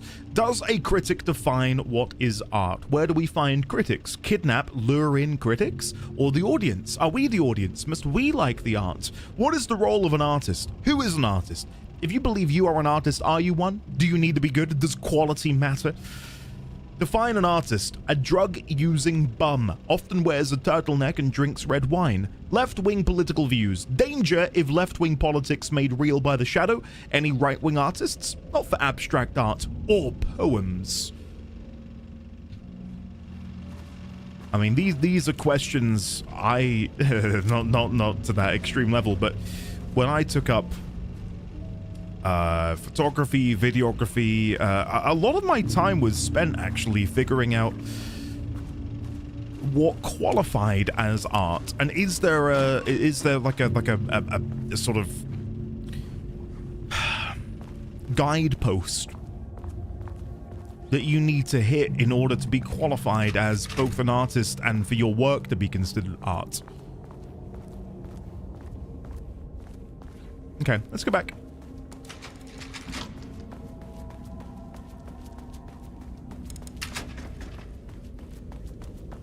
Tubbsy, yeah, for sure.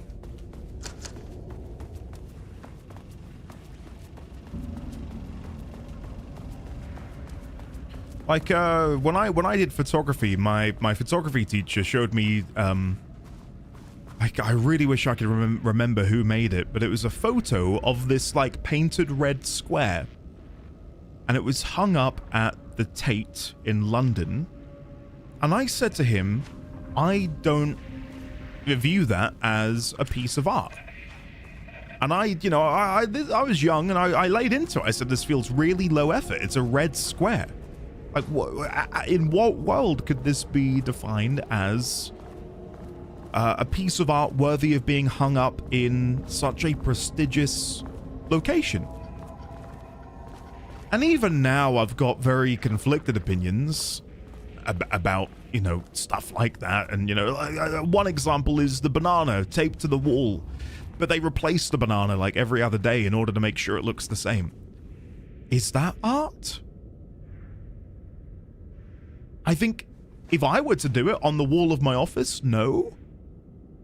But weirdly, because of the message, and like, we all know what it is, Ibsen, yes, I'm with you.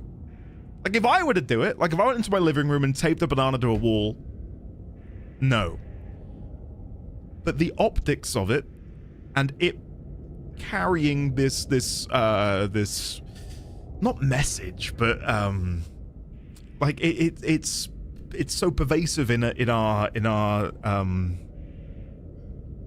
pervasive isn't the right word. Like, so many people know about it, and I think that in and of itself would make it art. Like, having this shared knowledge of it, right? A lot of modern art is basically just rage baiting. Art makes you feel stuff. If you think this is stupid and not art, then art makes you feel something. That's it. That's kind of where I fell as well. Like, I can have my own sort of disagreements about what I would consider to be art.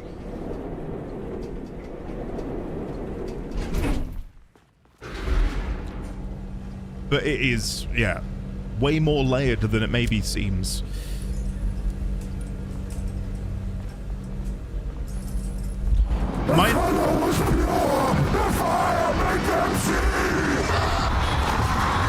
Oh, Jesus. 1,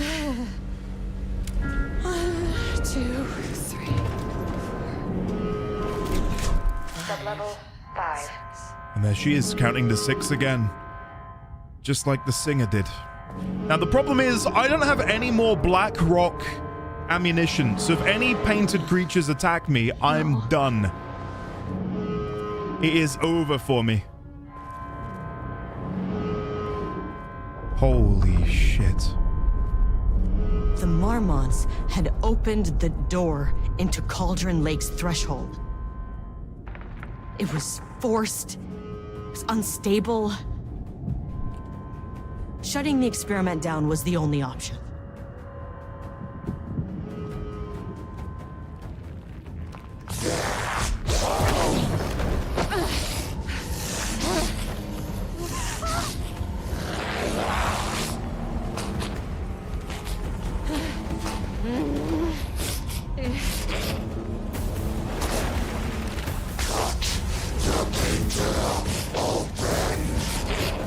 All the painting up.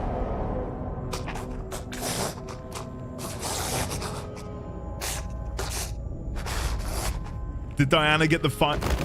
Come on.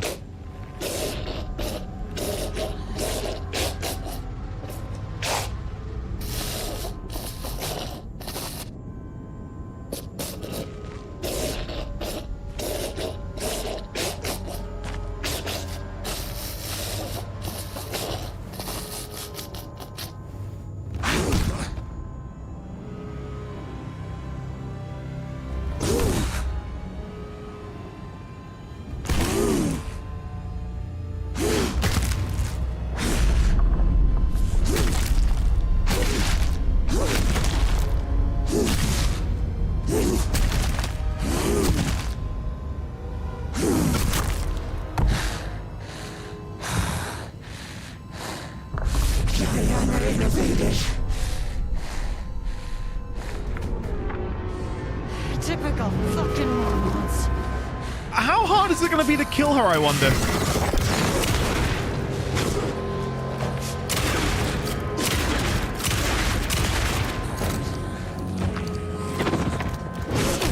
Oh.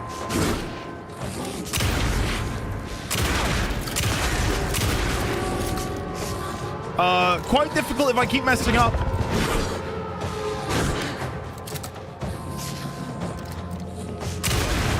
Why did you idiots think this was a good idea? Whoa! We should go.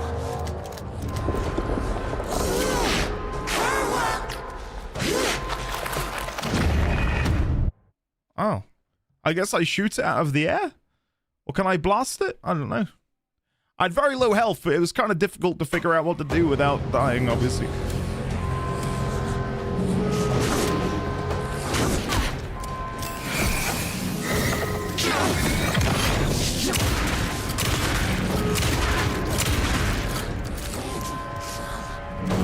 It's a 1-2 dodge. Or just a 1.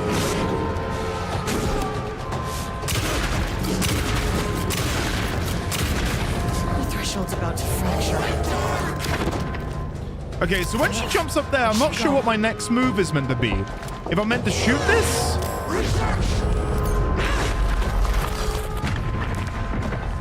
That works.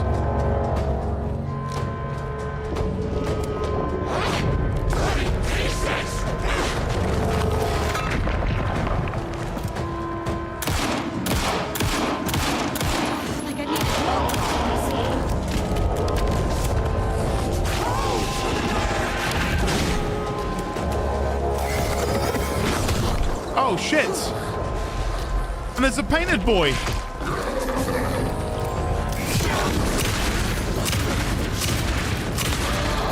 That I've got no way of dealing with because I have no more Black Rock ammunition. Unless there's someone here. Nope. That doesn't bode very well for me, does it, guys? Considering I've got no HP.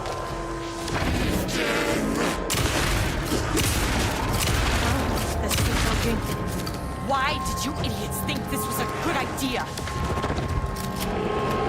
I don't think they thought, that's the problem.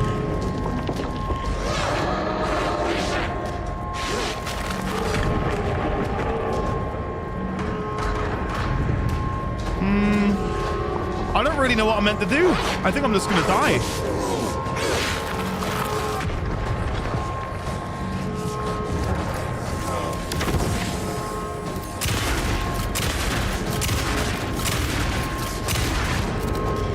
I don't really know what.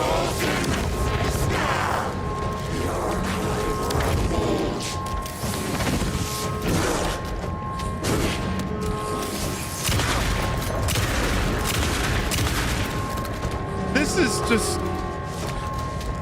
I don't know what I'm meant to do. I feel like I'm in a pretty shit situation.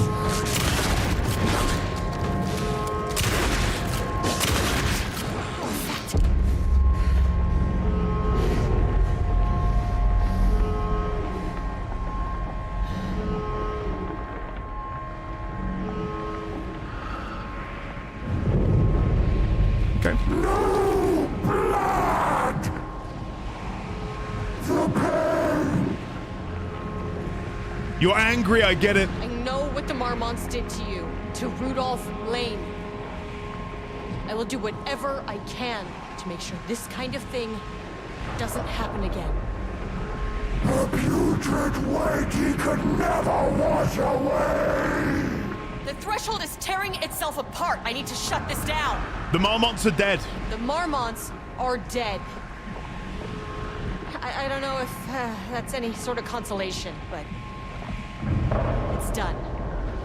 The pain, it was all over him! Look, I'm sorry. Look, I'm sorry. I know you didn't make a choice here. It's not fair, but I have to shut this threshold down before it fractures. Okay.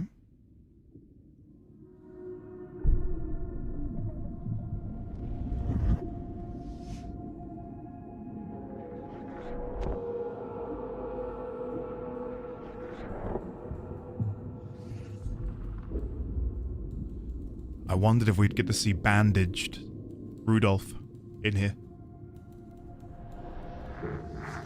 Agent Estevez stood in the forest just outside of Bright Falls. She watched her team detain Alan Wake and Ilmo Koskinen, stuffing them into black SUVs. She realized this was the moment Wake had been writing in the vision she had seen.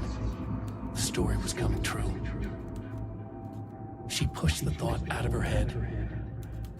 It had been a good tip, a way to find Wake. Nothing more. Alan Wake!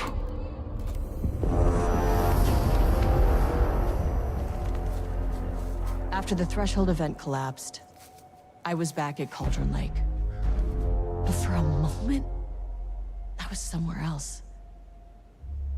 I saw Alan Wake there. He was writing about me finding him in Bright Falls, in the woods. It was a good tip. I called the surviving members of my team, and I told them to meet me there. You know, these cases, they never get less ambiguous or easier. But this one, this was tough. Because protocol says entities like the Taken are monsters, threats. But the Marmonts were monsters way before the Shadow got to them. So at the end of the day, what's the difference?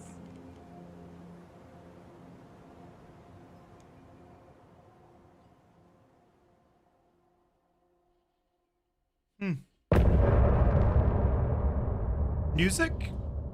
Let's have a look. Is this... Can I listen to this? Is this unique? Or do I need to skip?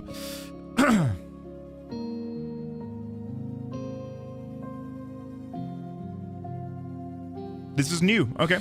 We wrote so many things, wrote them for you and me. We're here standing on a precipice. We are ready to take a leap, but that only comes after. For this was the end scene.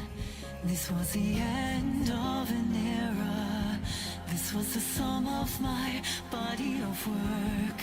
When I'll be long gone, you can hold this together, and you can take it or leave it. Everything that comes after, and we'll always have this. All these moments that led us here, all this joy and these heartaches. I love that you're spamming vibe. Thanks, guys.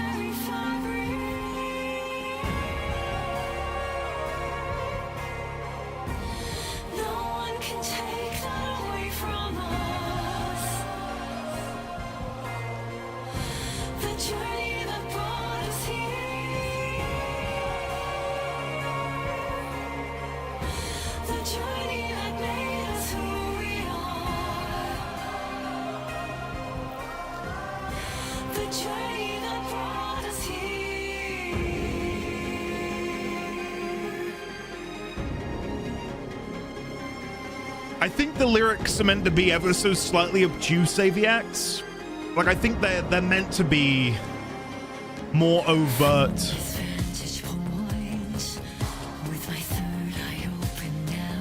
Right? I choose to look back and see we've come so far. Yes, we had it all, and if nothing comes after, if the signal's lost along the way, we had a good run, gave birth to this universe. You can never come back here to this ledge to remember. To pretend it all ended here. To raise a toast on this sunken shore. And if there ever comes more, I love all of the music in the game, but for me, Old Gods of Asgard is just a step above. So good. just a memory that has moved on.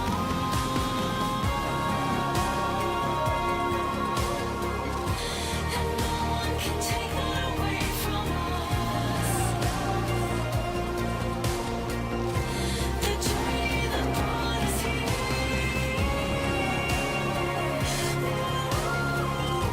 The journey that made us who we are. The journey that brought us here. The journey that brought us here.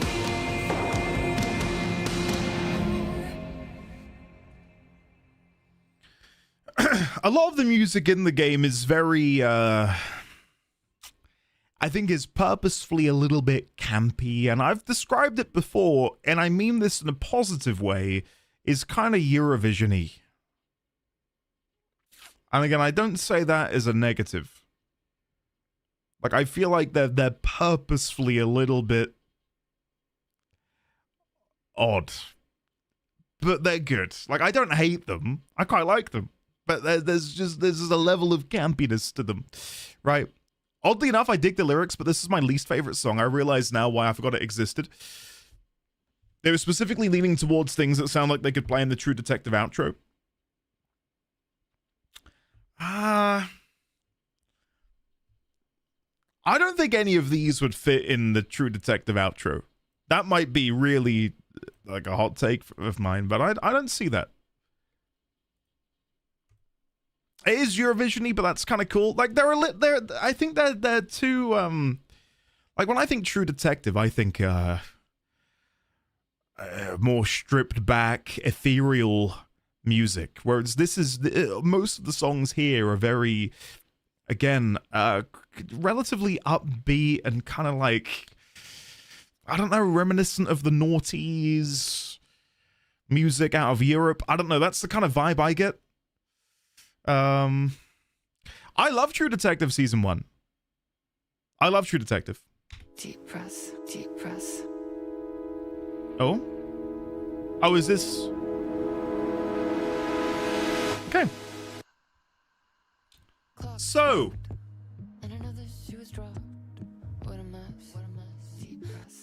Thoughts on the DLC? Much like the base game, dare I say, I thought it was great most of the time. I'm gonna say it, and maybe you guys will disagree. I think they kind of suck at doing boss fights. I mean that. Like, they're all so forgettable. The base game, even in Control, like the boss fights are just kind of shit, you know? Like, they're not great. They really don't excite me. Most of the fights in Control were, you know, pick up something using your gravitational powers, throw it, pick up, throw, wait for your bar to refill, pick up, throw, you win. Like, think back to when I fought the former in Control. Like, that, the visual, whoa! And then the fight itself, over like that. It's just miserable. Like, it wasn't that enjoyable. Same thing happened in American Nightmare. Same thing happened in the base game Alan Wake 2, where you fight Scratch at the end. It is just, it's not good. The preamble to that, though, where you're fighting the Taken as they arise out of the lake, and then you've got the old gods of Asgard, you know, just rocking out on top of the van. Amazing. Genuinely amazing. Like, that was great. Like, the atmosphere, so well done. But then Scratch appears, and it's like a, record scratch. Record scratch. Music stops. Oh, what is this? Oh, I've got to slowly run around in circles and rotate some lights towards a containment unit. Then I run into the containment unit and it's over. You know? You did ignore like half the powers in Control? Yeah, because I didn't need them. Did I beat Control handedly and, dare I say, easily? I'd say so. And I don't say that in like a cocky way. I didn't need half of the abilities in Control. You literally just pick things up and throw them, and enemies literally splatter into red, occasionally pink mist. Like, the game was not difficult. And I'm not saying that the game needed to be difficult to make it enjoyable. That is not what I'm conflating at all. Rather, the fights just didn't live up to the rest of the game. And, you know, when you play a game and they have these, you know, supposedly, you know, spectacle fights, that is the bullet point in the sentence that is that part of the game, right? Like, our fight there at the end, where we fight Diana, is the full stop, the finale. And it just kind of didn't do anything for me. Like, that's meant to be like the climactic end piece, and it's like, oh, that's it. I feel like they could have been more inventive with it, or dare I say, don't even have the fight at all. Like, where she goes around the back of Jules, clubs him in the head, and says, you know, Diana innovated. Hype. Fight itself, the complete opposite. This is why I gave up on Control in the most part. The combat is the same everywhere. Mobs, lots of mobs, boss fights, same tactics, same skills, same approach. It's dull. Which is, it's confusing, isn't it? Because I feel like they're, like... One of my favorite fights in Alan Wake 2, and you'll have to accept my apologies that I don't remember... I think it was... Was it the Koskela brothers that we were fighting, or just like two random Taken? But where you had to use your flashlight in order to destroy the light bubbles before you could continue. That was kind of fun. The deputies, thank you. Yes, sorry, yeah, thank you.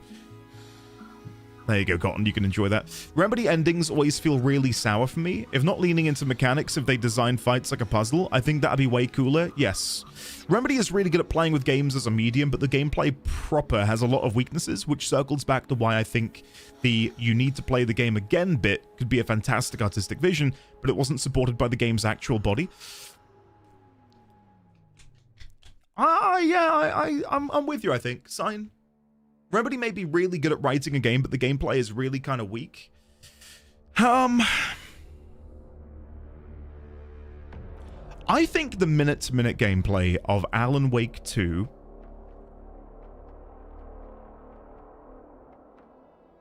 was okay. I have no real complaint about it. I don't think I could call it weak.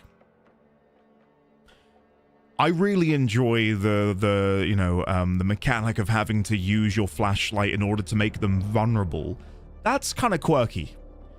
I will admit, at a certain point, yeah, it does get kind of samey. You know, it's flashlight, bullet, bullet, bullet into the head. Flashlight, bullet, bullet, bullet into the head. But then, like, I can make that complaint, but then I've played other games where there's a similar sort of gameplay loop.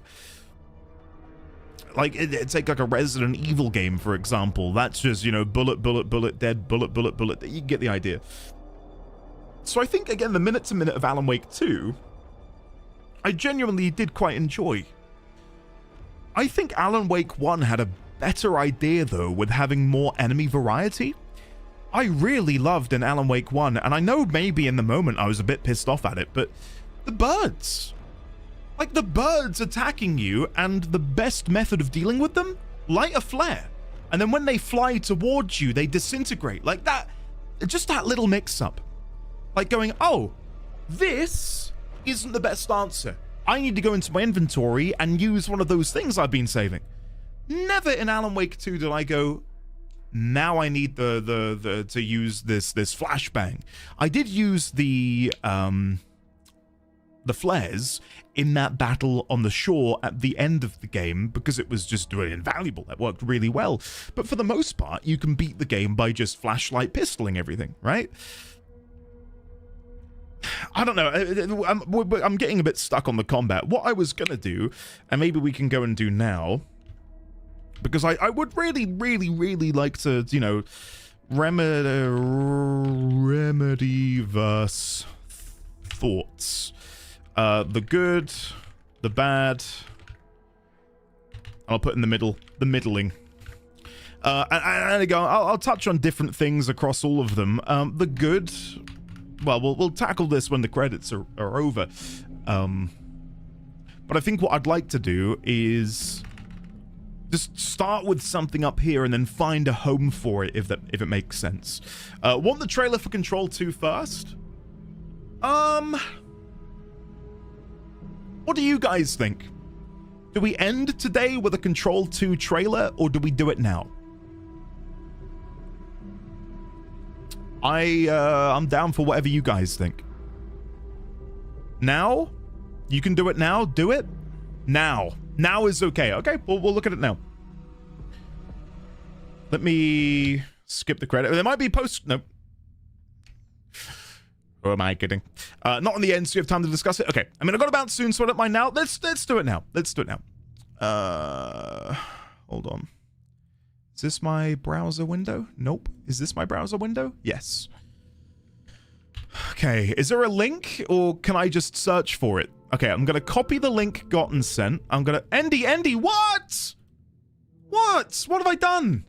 Have I ruined something? I've got an ad. Control Resonant announcement in the Game Awards. I'm trying to go full screen. Hold on. Don't worry, I've not seen anything full screen. Why is this not going full screen? There we go.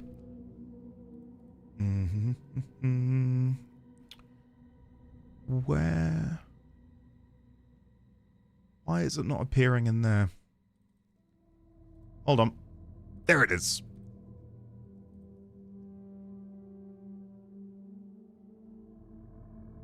Is that it? Okay. Here we go. Hold on.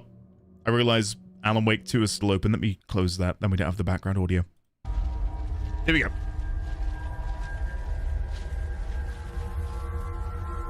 Oh, shit! Dylan!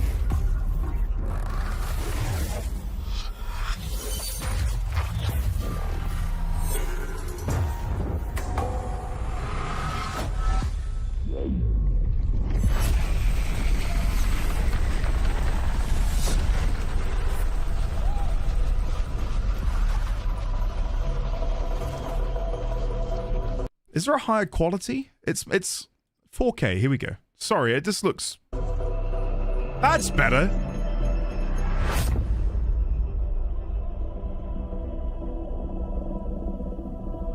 Love the music. Containment unit? Okay, this is cool.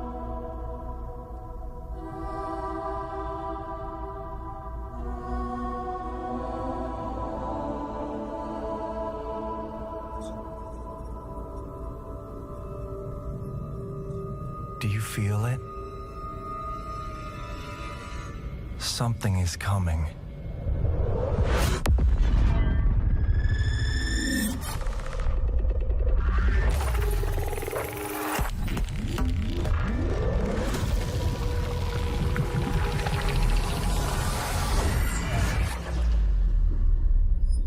I mean, I gotta say, what a...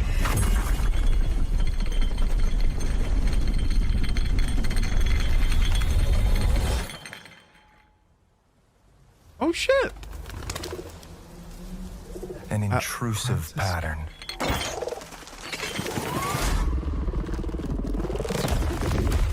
Whoa!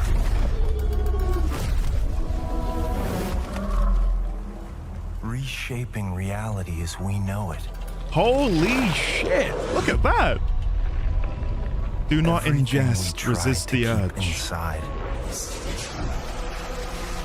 eventually worms its way out. Whoa! That's sick!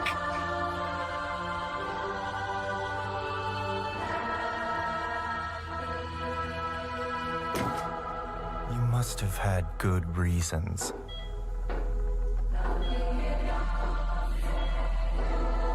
But we were not prepared.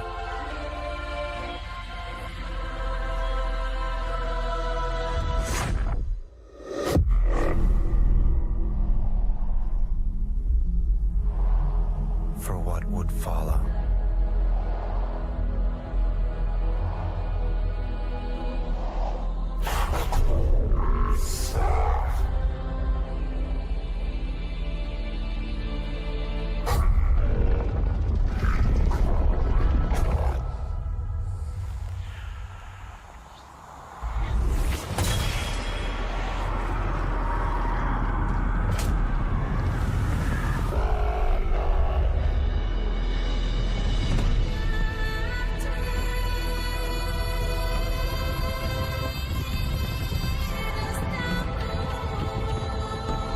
Wow.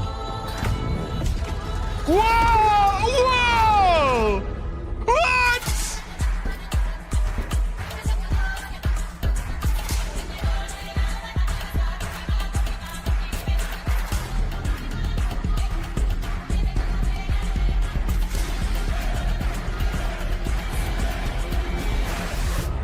Yo. What? Ah, what is that? Okay. Control Resonant. Pace yourself. It's gonna get weirder. It's gonna get weirder. I've got a lot of thoughts. I've got a lot of thoughts, a lot of feelings.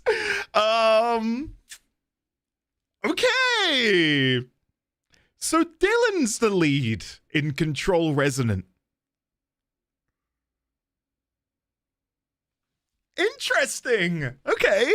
And he's wielding... I love this bit here. Watch. Oh my god. Look at that.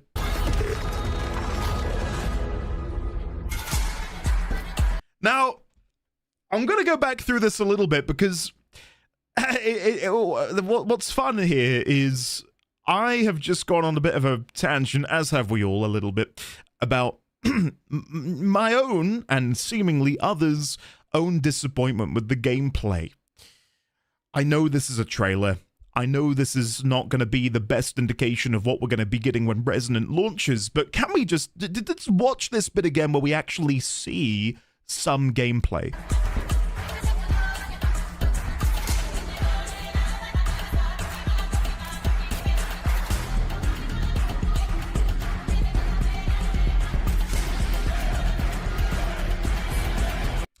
Look at that there. Let's go through this a bit slower. Hold on. Playback speed. Let's go. Watch this bit.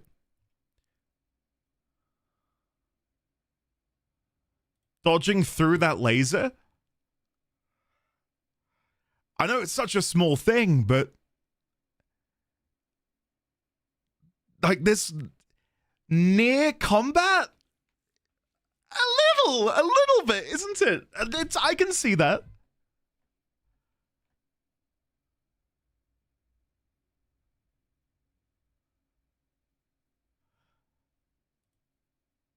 Who is this?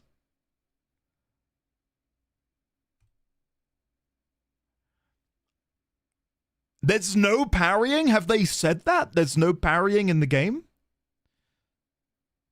They cut because he got hit. Look, he didn't dodge in time. So before he gets smushed.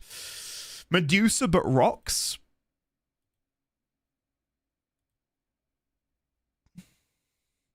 I know that face. It's kind of hard to tell who that is. Who is that MP? Who is that? I mean, that could be many people. I don't really see. I can't tell. And we all know you want to go back and read those pages when Jesse picks the rod. This time you're not throwing the stuff. Stuff is being thrown at you. Didn't they release some more gameplay recently? We can take a look at some more gameplay if gameplay exists.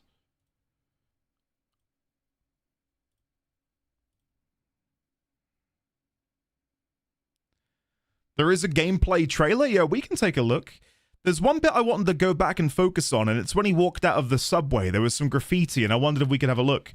Parting, one night only, sunset. And there was some graffiti on the left and right-hand side, and I just wanted to see if we could take a closer look. Like down here and over here on the left.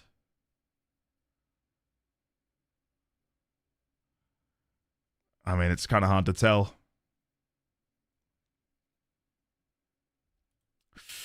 Enjoy Metal Gear, Luke. We'll catch you maybe tomorrow, sir. If not Monday.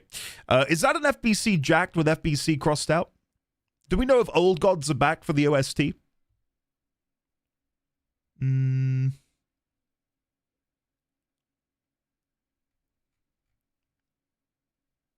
I don't really like the "You're Up" line. Feels too Marvel. I think it fits in with what we know of the board. The board are very verbose. I'm not too put off by it. Like, this scene here makes it look like he's got the halo behind his head, like he's some sort of Christ-like figure ascending to deal with the rabble, you know. Sibling has gone rogue fishing. I mean, there's so many ways we could maybe interpret that. He's John Halo.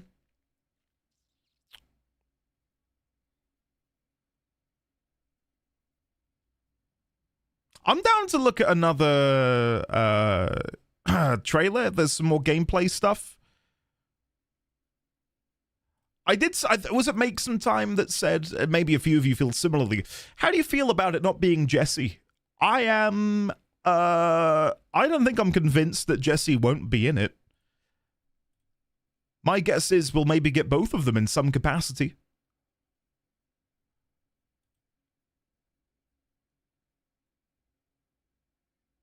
I love it. I love it. Like, in many ways, and it might just be the visual aspect of it, it reminds me of Prototype. For anyone here who enjoyed Prototype back in the day on the old Xbox or whatever, it's got that kind of vibe to the combat, which I quite enjoy.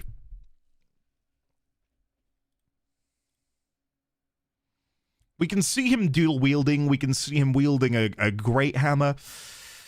When you see gameplay, it's 100% Prototype. I'm hyped. Normally, I'd probably be meh on it, but in context of Control, I think it's cool.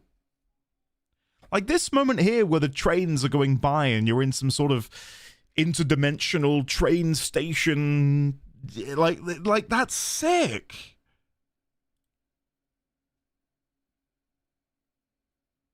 And you're no longer are you wielding swords and a hammer, you're fisting. Or punching, I should say, because fisting has other connotations, and you guys are... Yeah. I think one of the first shots we see when he's fighting on the side of the building, you can see the road down here, the pavement. I wonder how that's going to work. Whether you can attach yourself to a different vertices or whatever, and then do combat on there. Like, can you just jump onto walls and that becomes the gravity for you? It's properly interesting to me. I love it. I really like this. There's the video. All right, let me grab this. This is the, what, extended gameplay, is it? What is this one? Let me paste it in. Sign in to confirm your age? Does anyone have a version of this which was re-uploaded somewhere? because at the minute, like I'm not logged in because I don't want any control in my algorithm. I can watch this on my logged in account if I want to, but I just don't want. I'm very careful with what I put into my YouTube stuff. Totally 18-year-old Andy. Let me see if I can find it elsewhere. Gameplay reveal. I'll just search it. State of play? No. Sign in to confirm. Oh, there we go. I got it. I'm guessing this is the right one. Playback speed 1.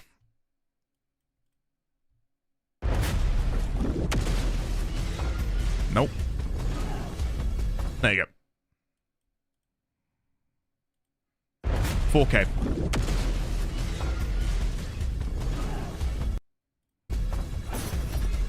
Whoa, a chain. Okay. I'll watch all the way through, then I'll go back. I'll go back through afterwards. Okay. Zoe, I see the spotlights. And you're getting closer. Listen, Dylan, we're getting distress calls from the theater, but research thinks we might have a Resonant on our hands. No one should have survived that. Then I'll hurry. Hello, everyone.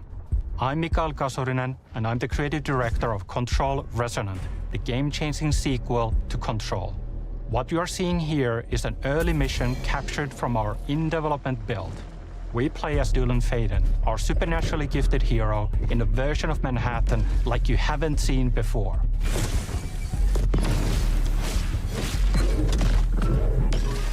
Okay, I know I said I wasn't gonna pause.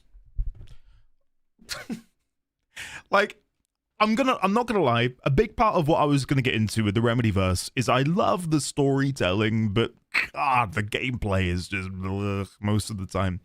Like this already is like, okay, hold on. This actually looks kind of serviceable.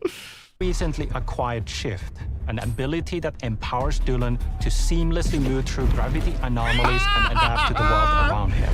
What? Oh shit, that's so cool. Here we are showcasing a set of different forms of Dylan's main weapon, the Aberrant can take, and his supernatural abilities. There are a lot of different ones you can discover to suit your playstyle.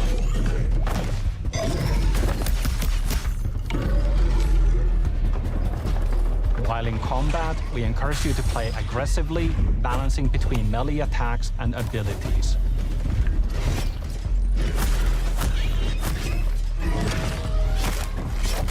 Any updates for me? Kind of.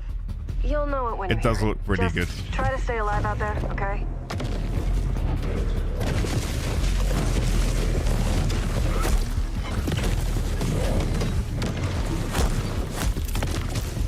Almost there, Zoe. What the hell is that thing? Wow. Whoa!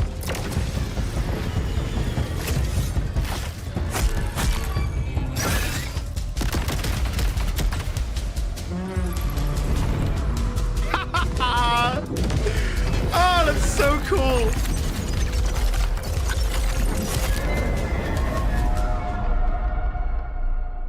God damn. I'm impressed. Something. I am genuinely impressed. Xaviax, come back. Well, it's only like half a minute left. Resonants are the dominant threat in what's our most ambitious game to date. And we can't wait to share it with you later in 2026.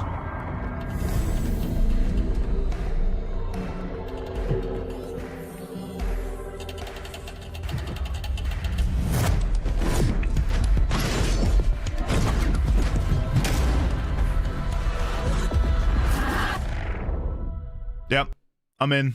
And then the end is just the trailer. Sign up to the Control mailing list to unlock exclusive items, optical filtering goggles, and communications department headset for the FBC. Okay.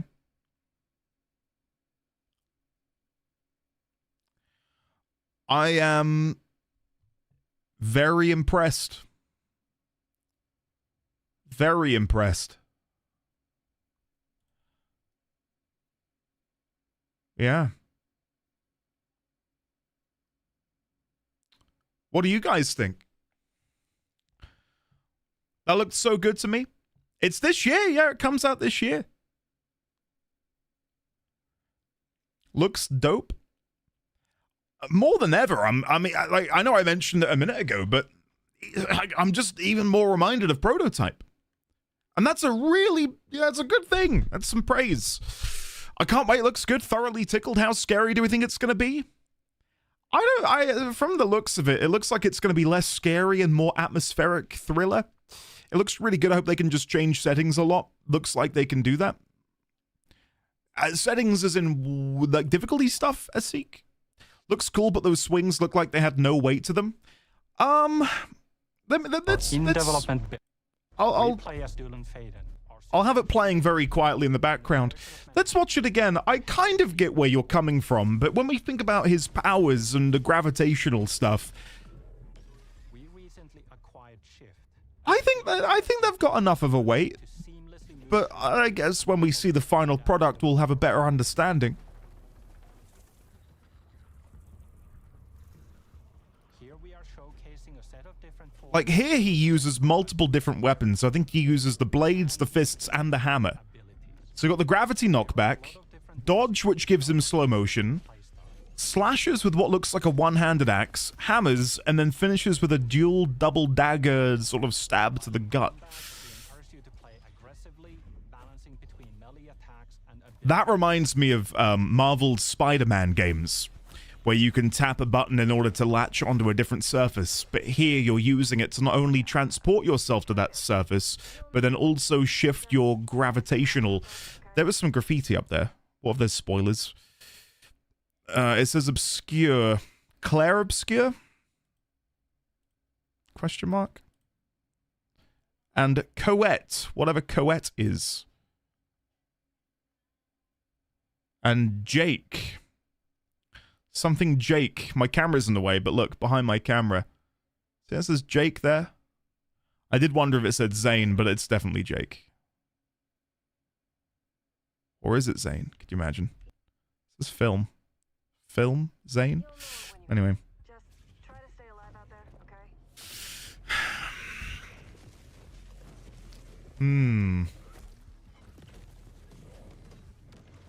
Hope they speed up the attack speed later.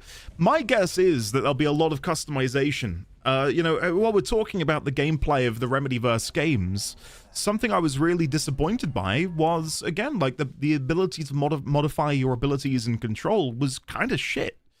Right? Like, think about most of the upgrades you could get. It was like 10% better efficiency when throwing items. You get 3% more ammunition. They were just so, like, blah, like, whatever. And even the talent tree was 10% more damage, 20% more damage, 20% more damage. Like, there was never really, outside of... I think there was one way you could grab multiple different things at once with your gravity powers. Like, there wasn't much in the way of diversity there. Yeah, Rulsey, exactly.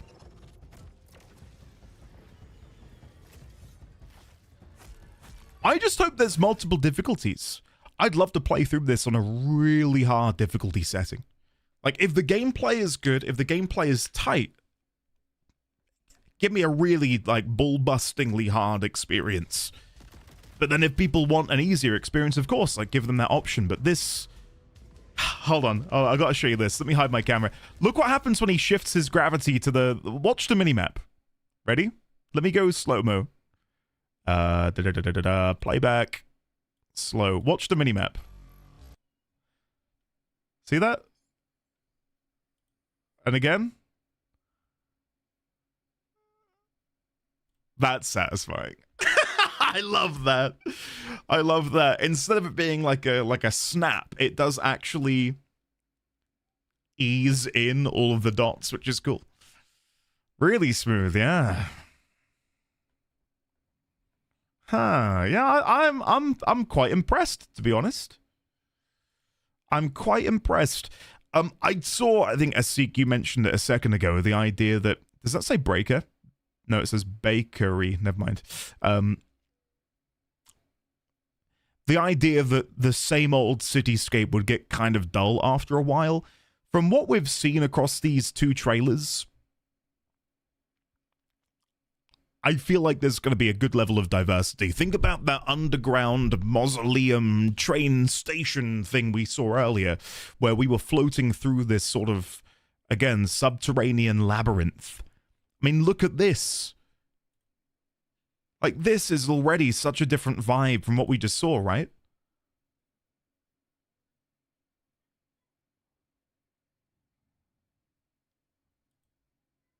God almighty. I think this is going to be kind of cool. Yeah. Hot take. I think this game's going to be good. Interesting they've called it Control Resonant. Do you think they view it as an offshoot? But then they did say it was one of their most ambitious games to date. But Control Resonant and not going with a numbered entry almost feels like... they are calling it a sequel. Okay. I think it's a sequel. Okay. They said sequel 2, but they don't want people to think they must play Control 1. Okay, that makes sense. There was a closed preview for content creators. They said there will be a lot of building potential with ability trees, weapon forms, combos, and finishes. They weren't brave enough to use American Nightmare again. Imagine that. I mean, this does look like an American Nightmare. New York City is overrun by these parasites, so the name would have fit, weirdly.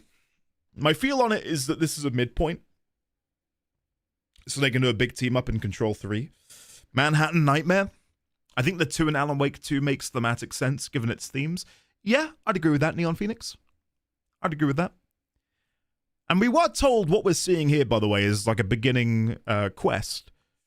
Right? So we can tell from the previous trailer where we saw the dead bodies scattered, bloodied, in front of the entrance to the oldest house, that there has been a breach of sorts. Whether or not that is in our universe, or whether Dylan is in some sort of multiversal other world where this is happening,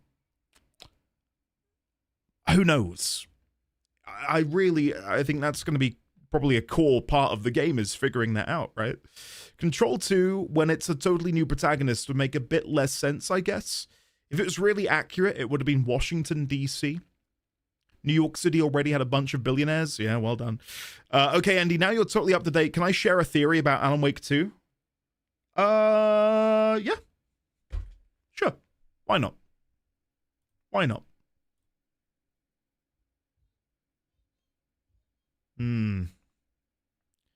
Yeah.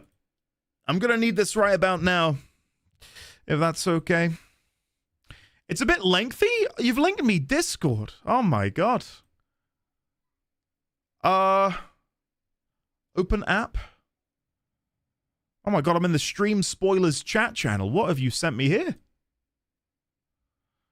Okay, hold on. Ibsen sent me something. It's let's Jesus Christ, Ibsen, this is a novel. Hold on. I've got a plan. Okay. This is Ibsen's theory. Ibsen's theory. Gather in, everybody. Okay, for one final time, I'm going to summarize my case for my understanding of the Alan Wake 2 plot here, so I can potentially link Andy to it if he's interested. Apologies to those who have heard it before. All right, well, no offense. I'll remove that for now. My understanding is that Mr. Scratch, posing as Zane, used Yoton-Yo, which he manipulated Alan over several loops into writing, as the ritual for his escape, trapping Casey in the dark place in exchange. The story of each draft of Return, including Yoton-Yo, is that of Casey investigating Zane, who he believes to be Alan. As we know, the being Alan thinks of as Scratch, the scratched out darker edits, is Alan in the previous loop, attempting to edit Return further to fix it at the encouragement of Zane, making it darker because he ironically thinks he needs to keep up with Scratch. The entirety of the events of Alan's chapters up until the screening of Yoton-Yo are orchestrated by Zane, and he appears to have looped Alan an unknown number of times to finally arrive at the draft we see, a masterwork which enables his dark ritual. This is narrowly disrupted by Alan's decision to edit the story to change the protagonist from Casey to Saga, lampshaded at the beginning of the game, as she, like Tor and Odin, is immune to the changes in the narrative. The evidence? Tom Zane. Let's do this. The evidence. Tom Zane, the poet, was unknown to Bright Falls residents apart from notably Odin and Tor, after erasing his own existence in the 70s. In Alan Wake 2, Tom Zane, suddenly a filmmaker, is a local celebrity. This detail appears to have been written into existence sometime but since the events of Alan Wake 1 in 2010. In American Nightmare, Mr. Scratch is strongly associated with cinema. You repeatedly fight him at the drive-in movie theater, and eventually replace him in the movie in the ending cutscene. In American Nightmare, Mr. Scratch's theme song is the Happy Song by Poets of the Fall. The song reappears during Zane and Alan's frenzied writing session in Alan Wake 2. According to Gotten, this is also the only licensed piece of music to appear in Alan Wake 2. Its deliberate inclusion seems intended to draw a clear line between this scene and Mr. Scratch. Zane's behavior in Alan Wake 2 doesn't seem at all consistent with his characterization in Alan Wake 1, but does come across very similarly to Mr. Scratch in American Nightmare. Most importantly of all, the culmination of Alan's dark edits is Jotun Yo, in which Zane ascends from the dark place. Of course, Zane doesn't emerge in Bright Falls, Scratch does. Gotten also added the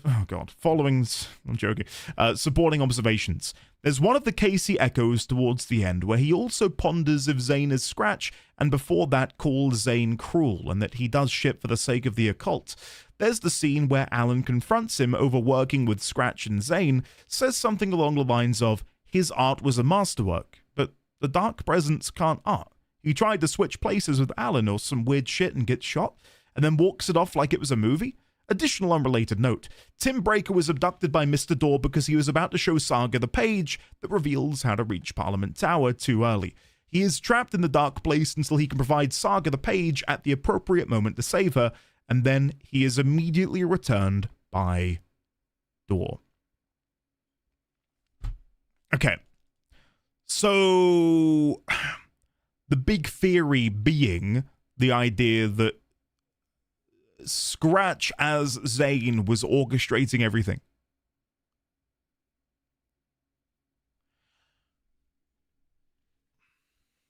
Some weird shit and gets shot is the most gotten quote ever.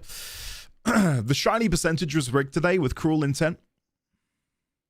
I know, Tubbsy, I know I probably wasn't pronouncing it correctly, and I could have bet my life that the moment I finished reading, someone would have said what you just said. Google Translate. How do I say this? Ötenö. Ötenö. Ötenö. Ötenö. Ötenö. Ötenö. Ötenö. Ötenö. There you go. It makes infinitely more sense if you played American Nightmare, unfortunately. I don't disagree with what you've said.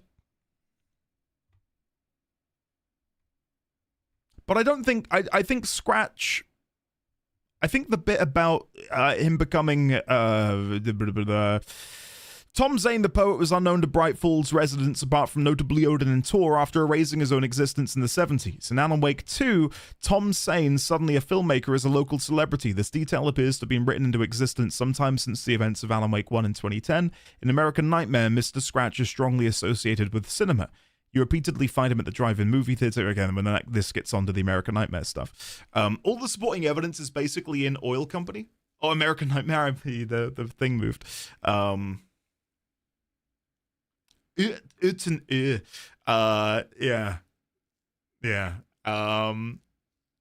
What do you? I'll ask you guys. You know, an open forum. What are your thoughts, especially for those of you who have played through American Nightmare? One of my biggest complaints with Alan Wake 2 is Scratch, coincidentally. Like, Scratch as an entity feels really kind of amorphous and I don't know. I don't know. It's a difficult one to really grasp.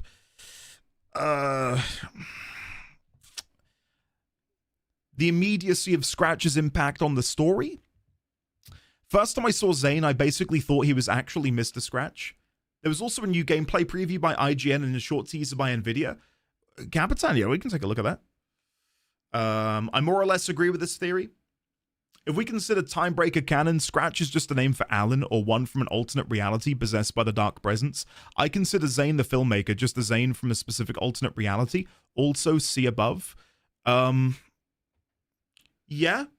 And I think Timebreaker is canon. No, it's gotta be.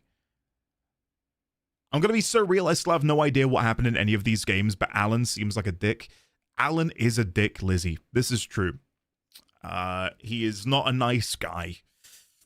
That is definitely a takeaway. I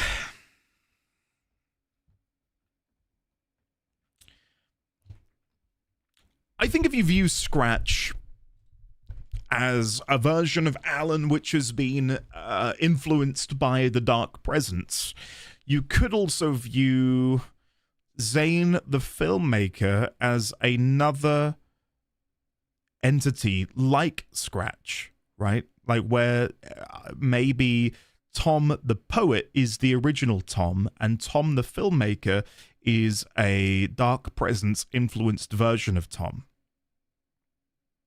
Is he Scratch? I mean, that's where we start to sort of get into the weeds a bit, right? I just know that now I have more information about Alan Wake in my brain than I have for my work. The happy song is the real smoking gun, along with the ritual freeing Scratch. The only thing I would say to maybe go against that would be the idea that they would have such an important plot point stowed away in a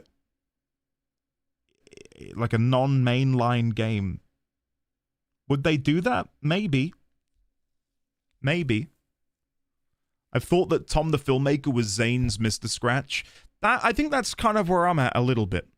I subscribe to the theory of Alan and Tom being repeating incarnations of the Legend of Thomas, which was in Remedy's first game, the car game. Don't remember the name? Well, we read about that the other day. There was a poster. Death Rally? Is that the one? I posted both links on Discord and General Gaming. Thank you, Capitan. Thanks, buddy. After Yoko Taro put Critical Lore for Nier into a stage play, nothing surprises me. Another reason to not like Nier. No offense. I like that level. No, I'm not going to get into it. Nier, I think, is actually like my. I don't like Nier. That's all I'm going to say. Moving on. I mean, they also kept the final draft stuff out of launch because they wanted to incentivize second playthroughs, so I wouldn't be surprised by them doing that. MP and Okami also made a document for theories and highlighting things that they'd want you to see. We can take a look at that, sure. My running theory is Scratch is just an extension of something else. Whatever it is, most likely the overall Dark Place. At first it was Barbara, then when she was defeated, Scratch is first mentioned. I will say what I wrote looked a lot more compelling before Obsidian stripped all the formatting. The big block of text makes it... No, don't worry, Ibsen, I get it. I like the theory. I like the theory. What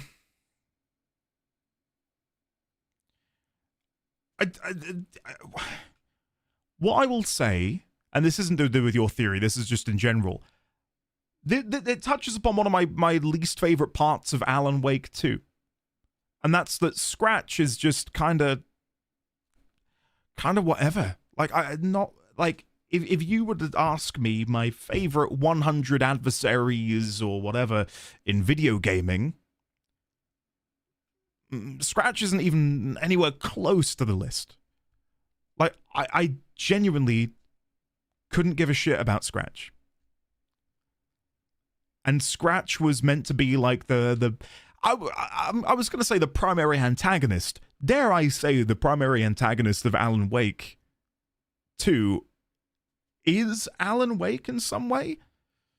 Shape or form? Like, he is such a self-destructive man, and we see that in the loops where he then kills himself because he believes that he is the villain, not realizing that that was him. Right? I think Scratch is in it because American Nightmare is canon and they have to fit it in there. It feels like they're still building up, but it's been too long now.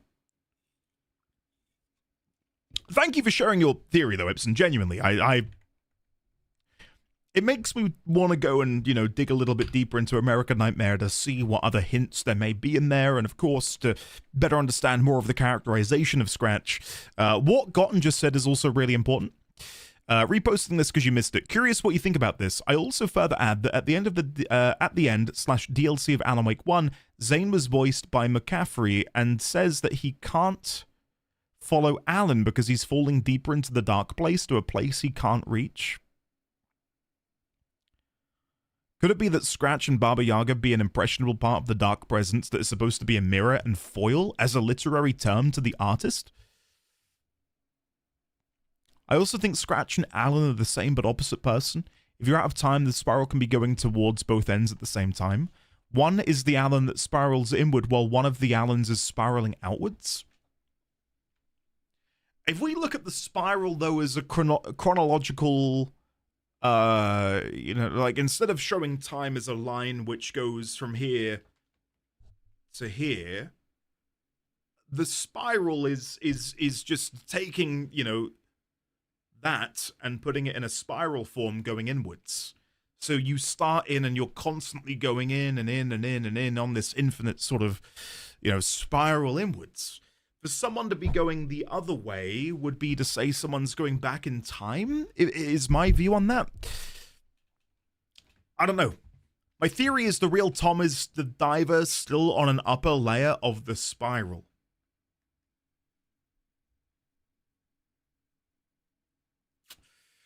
I'll need to have a real good think about my own theories and thoughts on it.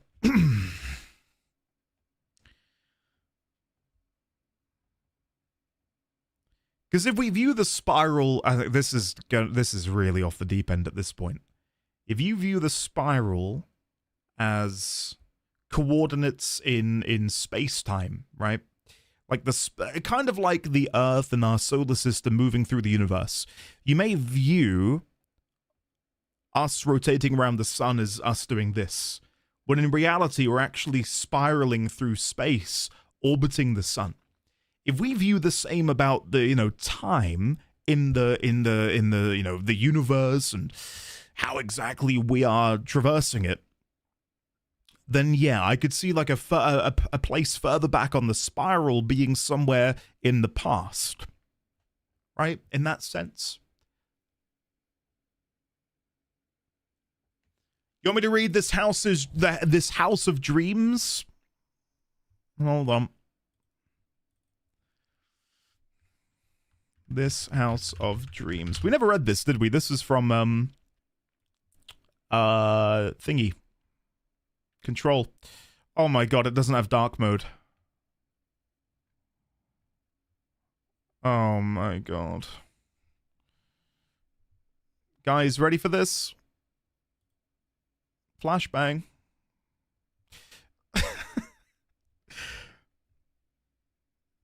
Okay. Diving deep.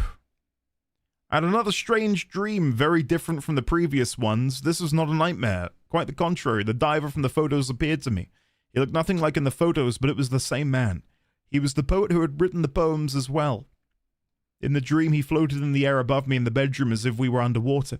He was wearing a strange, heavy diving suit. How many pages are there? Oh, we've got poems?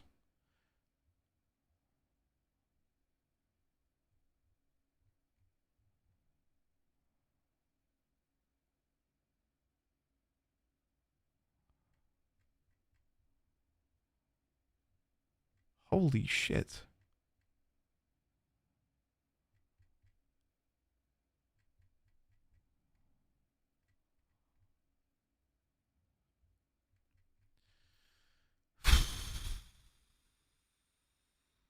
As a Remedyverse fan? Nah, fam. What even is this? This is this houseofdreams.blogspot.com. All of this additional story and lore hidden in a blog spot. Is this meant to be like the beginning of an ARG or something?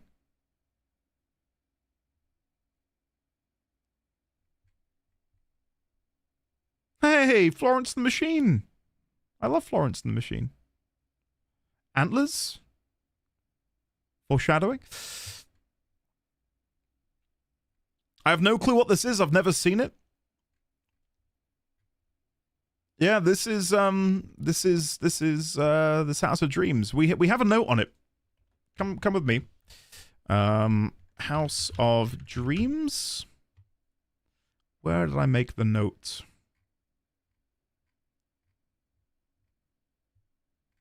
It would have been under the shoebox. Where did I is it here? Blog, this House of Dreams. Can you see it written there? This is on one of the whiteboards in Control. I believe this is just some transmedia stuff done for Alan Wake 1. But they even talk about Samantha Wells. Repopulation ongoing. Blog, this House of Dreams, FBC. Contents point to Thomas Zane. So yeah. Read the start for context. Oh, I read the beginning bit. Do you want me to read the whole bit at the beginning? I did read this bit at the top. The diver told me that a dark presence had taken over his girlfriend, the woman in the photos. He tried everything he could think of to banish it from her, but everything had failed. In the end, he finally understood what he had to do. Finally understood the true nature of the dark place that was hidden under the waves of the lake where they lived. The lake was an opening to hold on. The lake was an opening to dark place that was much bigger than the lake itself. In fact, much bigger than the whole universe we live in. He wrote one last poem, his masterpiece, a secret poem, a hidden poem, a poem that's not among the poems I've found in the shoebox, and he took his girlfriend for one last dive. Together they sank down into the depths, far deeper than he'd ever dived before. In the dream, I was there, diving with them, and from the depths something or some things surged up to meet them. Things of darkness, but bright things of light as well. The diver explained that these things, or these presences, were forever fighting a war between the forces of light and darkness. A dark presence had taken over his girlfriend, and a bright presence now came to take over him, and he surrendered his body to it. But at the same time, the essence of who he was kept diving deeper, ever deeper, holding the essence of his girlfriend, their spirits, their souls. The diver, or what was left of him, his true self, spoke the words of his secret poem. The poem described a new world, an island in this sea of darkness, a safe haven, a paradise, a baby universe. The nature of the dark place was such that anything dreamed up there, any dream or work of art would come true, just as true as anything in our world can be. And the poem came true in the essence of the diver and the essence of his girlfriend escaped from the darkness and disappeared into this new world to live there happily ever after. While their shapes, his now taken over by a bright presence, as his girlfriend's had been taken over by a dark presence, surged up through the opening in the lake to our world to continue their battle there. When I woke up, I felt overwhelmingly happy and privileged of having been shown this. I've never been so moved by a dream and didn't think it could even be possible. Even now, even though I've forgotten many details, the feeling remains. A feeling of hope. I know that something amazing is coming, that something wonderful is going to happen. And at the same time, I know that when it does, it will be something totally different from what I'm expecting. Something I could never have imagined. And I know it might take a long time before it does happen, but no matter how long it takes, I'll be here, waiting. Wow.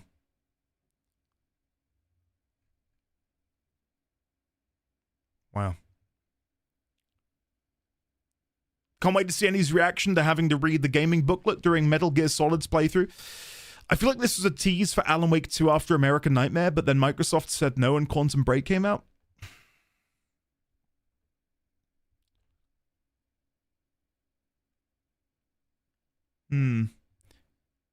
Andy, if you put the text in a dark mode format, the dark place can get it. What are your thoughts on anything doing this sort of like transmedia thing? I've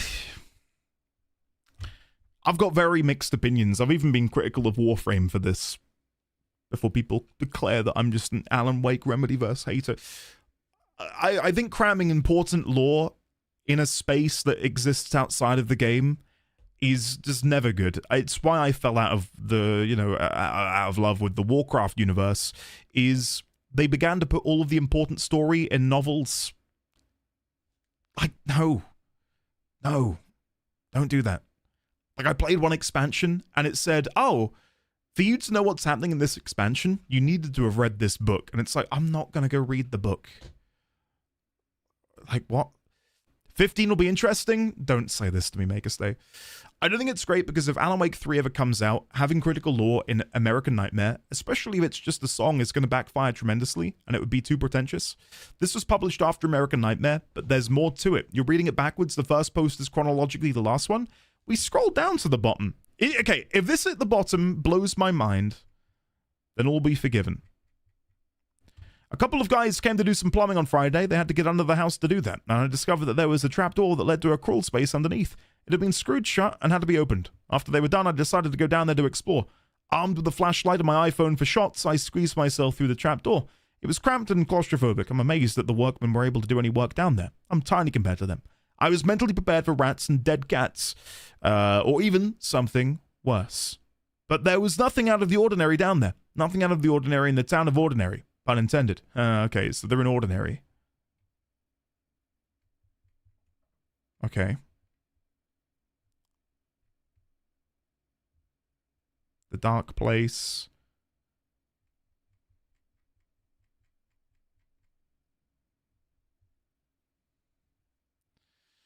And you never read a blog? Older posts? I mean, I can go back to February. Introduction. I fulfilled my lifelong dream and bought an old house. This blog will follow the process as I renovate the house into the house of my dreams. It's going to be an exciting adventure. Welcome aboard. There's the first post.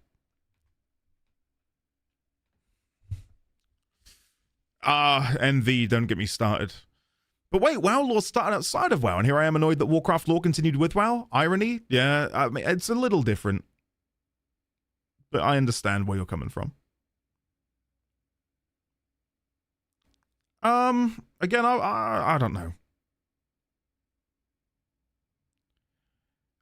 This is gonna this might piss some people off. I don't think the story of Alan Wake and the dark place and the dark presence warrants being as cryptic as they're making it out to be. Like, I'm not gonna sit here and pretend that like we're all some sort of like we're all geniuses and we know everything that's gonna happen, but it really doesn't feel all that complicated. And it feels like they're really trying to like hold back on showing the cards in their hand because they think that this is enough to keep people hooked. It has some fun to it, but it makes you work too much for not much sometimes. I kind of agree with that, and with some of the control redactions. This is something I've criticized a lot of media about. Intrigue and obfuscation are different things, yes. Dark dazzles. That's why it's niche. But I don't. It's not that the storytelling is necessarily unique in the sense that it's like only the highest brow individual with the with like a degree in English literature could possibly understand it. It's like trying to say that 2 + 2 is 5. But we know 2 + 2 is 4. It's like, well, why are we making this overcomplicated? I don't look at the Remedyverse and think, oh, this is like a tough nut to crack. This is going to take some crack minds to really dig to the bottom of what's going on here. It's not self-explanatory by any stretch of the imagination. I'm not going to say it's like you got to put in some work to figure out what's going on. Of course you do, but then it feels like they're overly protective of revealing too much because they feel like the intrigue is enough to keep people hooked. When I think the intrigue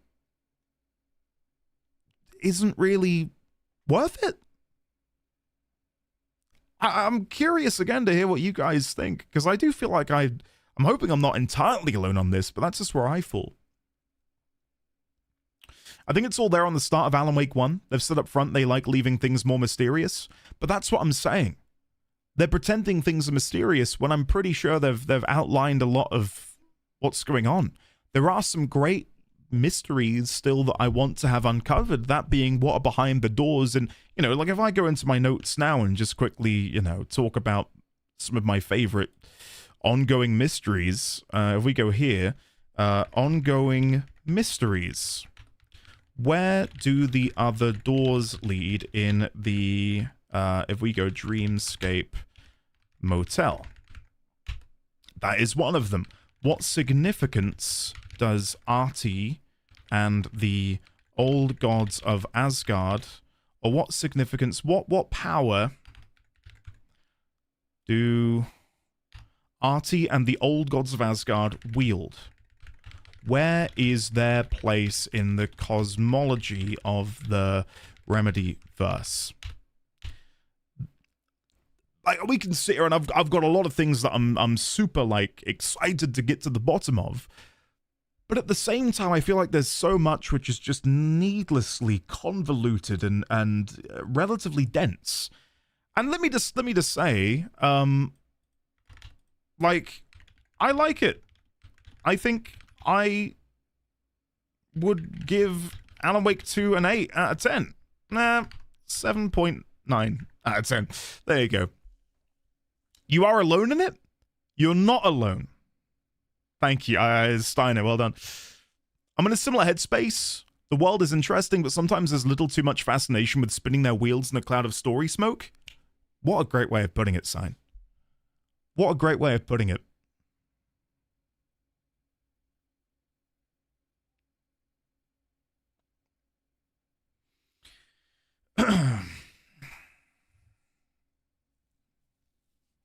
Like all of the analogies about the darkness and the light being, you know, fighting one another in the dark place, and when you think about the release date of Alan Wake was way back in 2010, and of course we've had Control, we've had American Nightmare, we've had Alan Wake 2 since then, and I think all like where we're at now is that the dark place and what lies beyond the threshold of Cauldron Lake is this seemingly this switchboard which serves as a way to access multiple different universes. Wallendor is able to traverse these multiverses, and he seems hell-bent on not only destroying them, but also eradicating every version of Tim Breaker that has and will ever exist. That is a far more interesting premise to me than Scratch is trying to rewrite my manuscript. Like, Scratch, I think, is such a poor villain and antagonist. Like, I just couldn't care less about Scratch. I feel like at the end of Alan Wake 1, when the tease happened of like, oh, this guy's going to take over and pretend to be you, it's, okay, here we go. This is interesting. This is going to be fun. And then I don't feel like that ever really crystallized into anything within Alan Wake 2. Something my creative writing teacher once said, your readers don't know what's in your head. There's a world of history to every story, and your audience can only connect with what you share.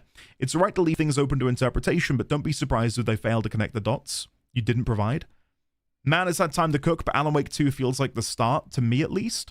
I think the idea is Scratch is Alan is Scratch. In other words, Alan is the villain.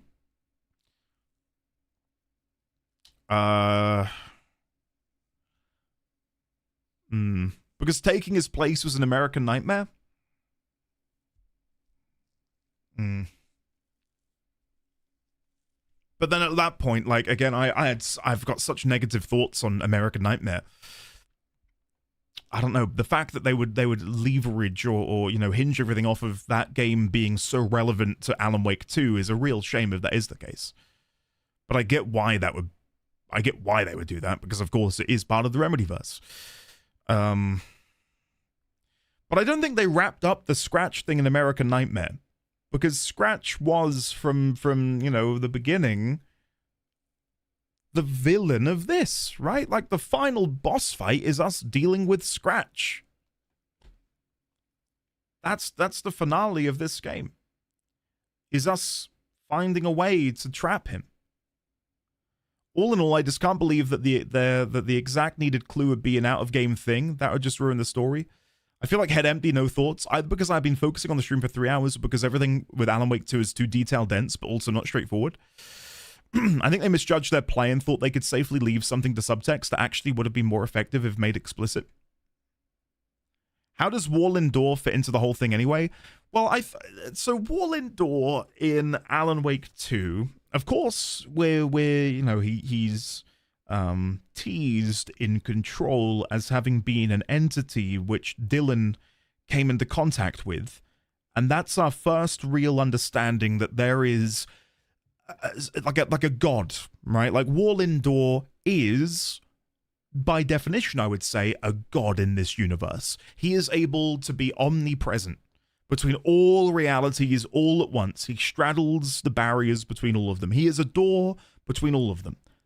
That is a huge, wonderful tease for us.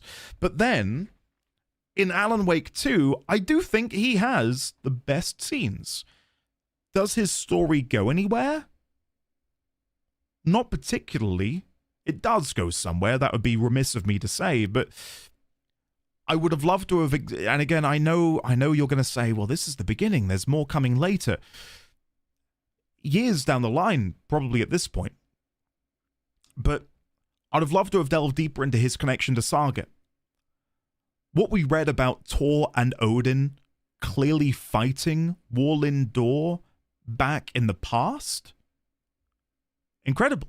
I'd have loved to have learnt more about that and to have had moments where Wall Indoor maybe interacts with other people and talks about his daughter, Saga, right? But that's never really explored.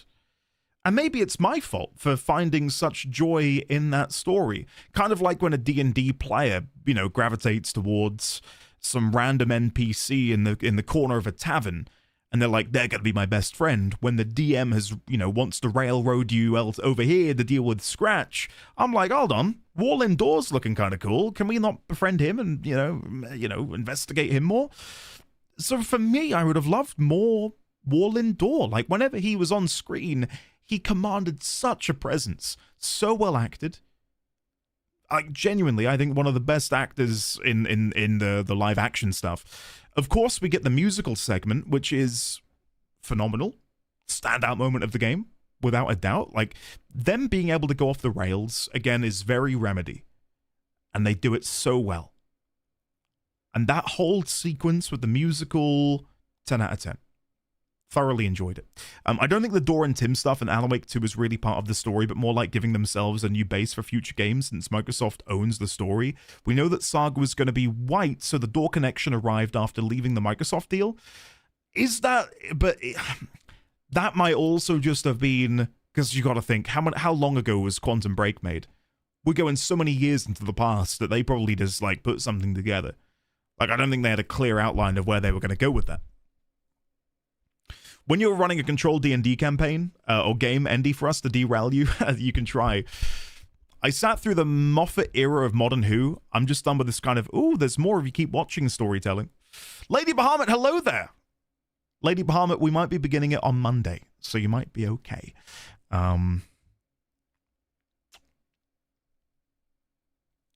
Yeah, it's,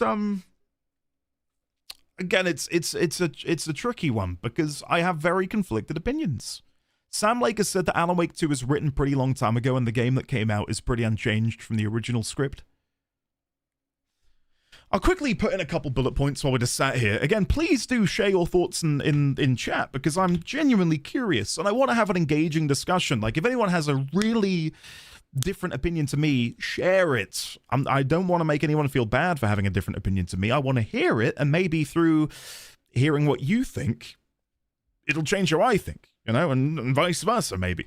The bad. And again, this is, I'll put up here somewhere, this is all my personal opinion, just in case, because I'm going to write things as if they were fact, but I'm not, it's my opinion. So, the gameplay, putting it in bad feels kind of bad. I don't think the gameplay is bad. I'm gonna put the gameplay in middling, and then down here I'm gonna put boss fights. I do think boss fights are bad. I will stand by that. The world, how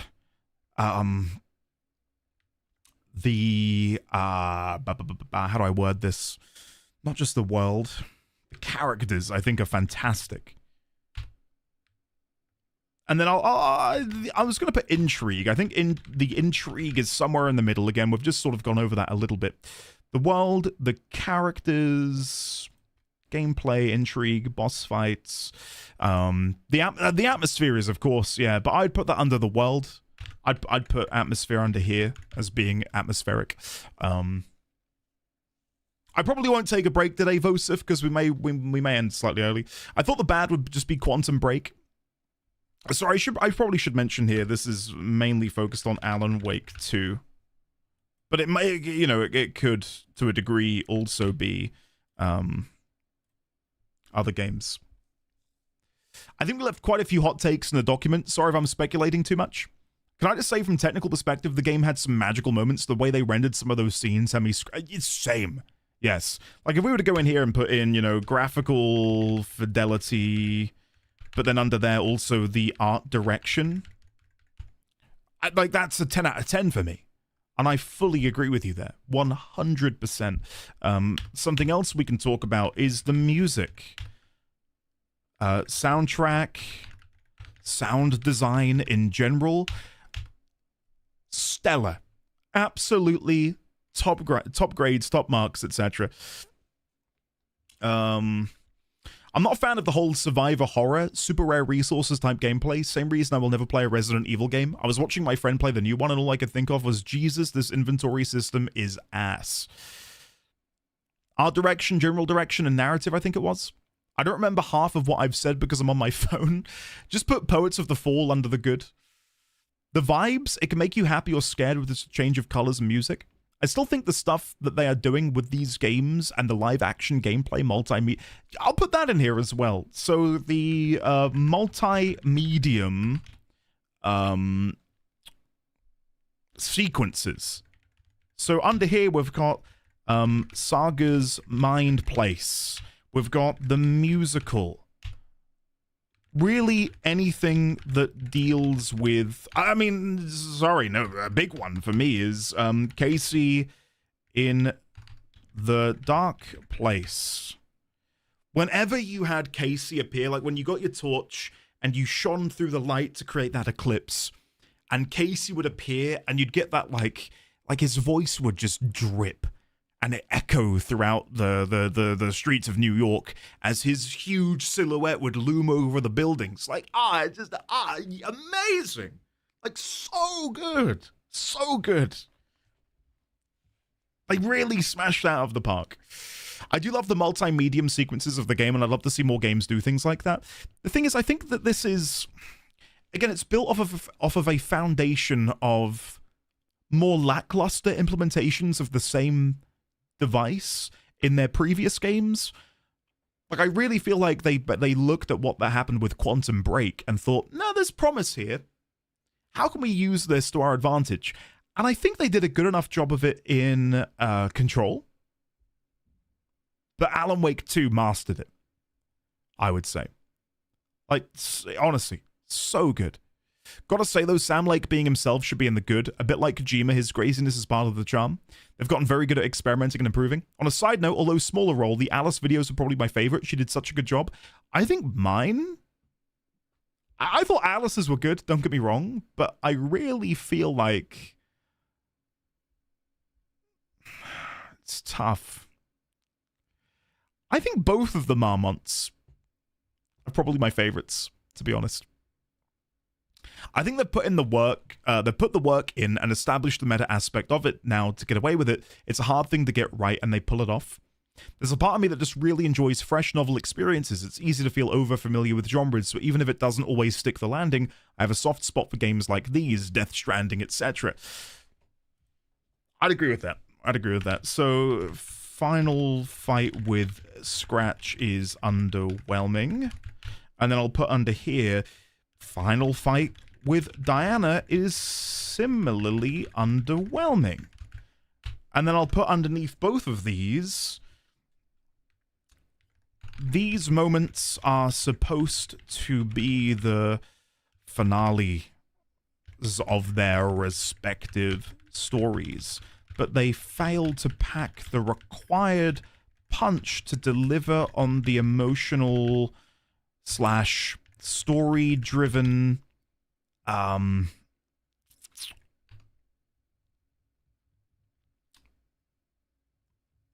do I word it?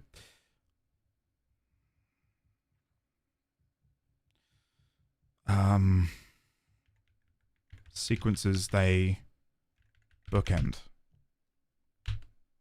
It's how I feel. I think Sam Lake is a very creative world builder, but his moment-to-moment dialogue writing is meh, but some of that definitely comes down to the genres, which I'm not a big fan of. Contemporary crime drama, film noir, SCP, that kind of stuff, not really my jam. They lack the juice. What do you think about the gunplay? It's obviously inspired by Resident Evil, but it's so minimalistic without the fun parts, like shooting enemies in the leg or a trader. Well, so I've got that in the middling at the moment, because I think that, you know, flashlights and pistols, cool. Gets old fast, however, is kind of like my takeaway, right? I kind of disagree on the Scratch one. There's still a good bit of stuff after the fight, no. The Diana one for sure. So, Scratch fight was the start of the end sequence along with Dark Ocean summoning. I mean, if we include the Dark Ocean summoning, yes. But the Dark Ocean summoning makes it worse. Now, hear me out. Dark Ocean summoning is so good. Like, I'm riding a high. I'm like, this is fantastic. You know, Old Gods of Asgard, riffing on top of the van, fighting hordes of undead. I'm peaking right now. This is incredible. And then it's immediately followed by the Scratch fight. And it's like a balloon popping. It's like, oh, this is way worse than what we were just doing. Like, it feels like I've fallen off a cliff. It's like, oh, this is not as good as... Can we go back to that? Maybe? That'd be great. You know? Same Greybeard. That's where I'm at as well. Just like when you play Peak, that's it. Yeah. The minute-to-minute gameplay, though. Now, I like reading notes. I do like reading notes. I feel like...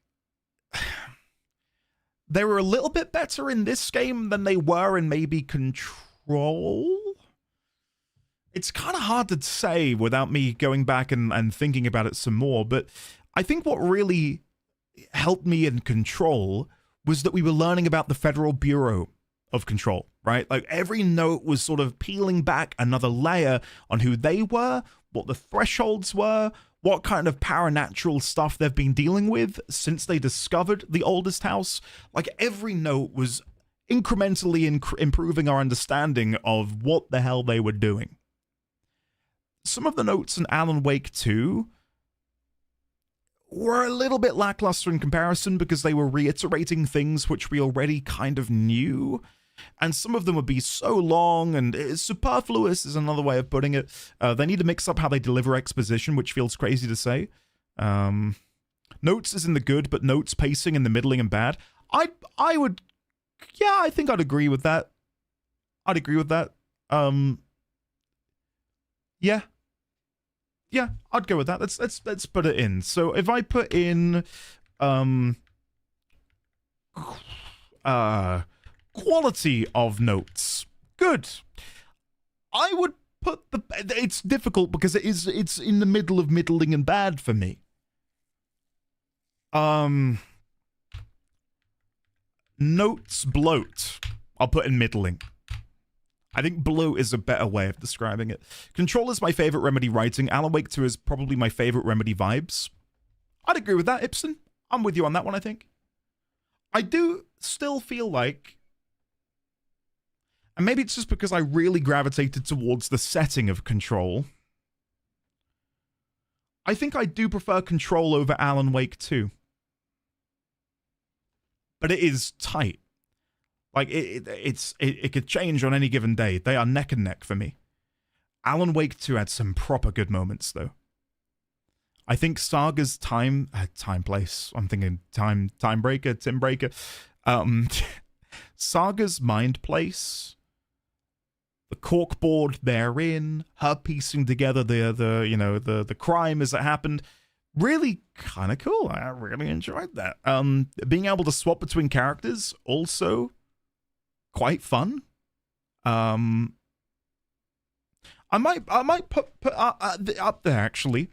If we go up here to the good, I would say the Saga and Alan dynamic. How time flowed between the two of them, and how for most people their playthroughs would be slightly different depending on the route they themselves took. I thought that was really well done. Really, really well done. And, you know, I would even go as far as to say level design. I thought the level designs were brilliant in Alan Wake 2. One of my standouts, I would say, would be the Valhalla nursing home. The Valhalla nursing home and everything surrounding that felt really, really good to me. Really, really good to me. Just like the world itself and being able to navigate it. Incredible. And again, you know me, I was in photo mode, you know, looking at all the details all the time. I think the dark place is really well done. I'll put the dark place in here as well. Really, really enjoyed that. Many say that the Cynthia Weaver part was a bit bloated with the jump scares to the point that many hate that part. Not for me, but had to say. What do people think about that then? What's people's opinion on Cynthia Weaver's jump scares? I didn't mind it, and I am an absolute coward. So, you know, do with that information what you will. I didn't find it that bad. The bad, the mulligan note? No, that was good. What do you mean? What do you mean? I'll put under the bad, now again, this is all personal opinion. I would say overly dense. Withholding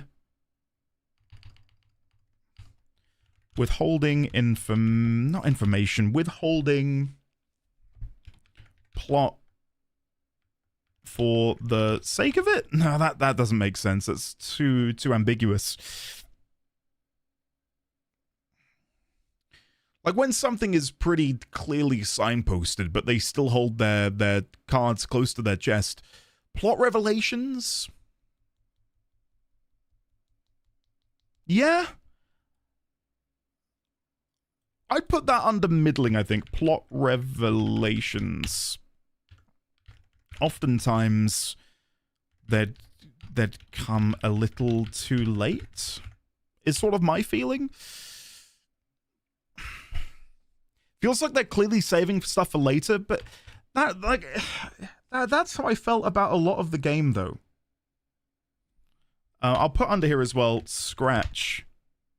Didn't enjoy Scratch. Scratch, what else did I really just not vibe with? There's very few things that I just genuinely really did not like, as you can tell by how short this part of the list is. Scratch was just not an enjoyable, again, antagonist to have to sort of like work around for me at all. Again, the plot revelations. There's so many ways we can twist and turn that I'd love to get into. Pretending their twists are more clever, that's kind of where I'm getting at, but not in as like an overt way that you've put it, Madge. But I don't know how to word that. You know, pretending moments or acting as if certain moments were more clever than they actually were. I've got to be careful with how I word that, because I never want to make it sound like I'm being offensive to the people who wrote the game, but I feel that way, kind of. Miscalculating the gravitas of moments. Yes. Gotten good one.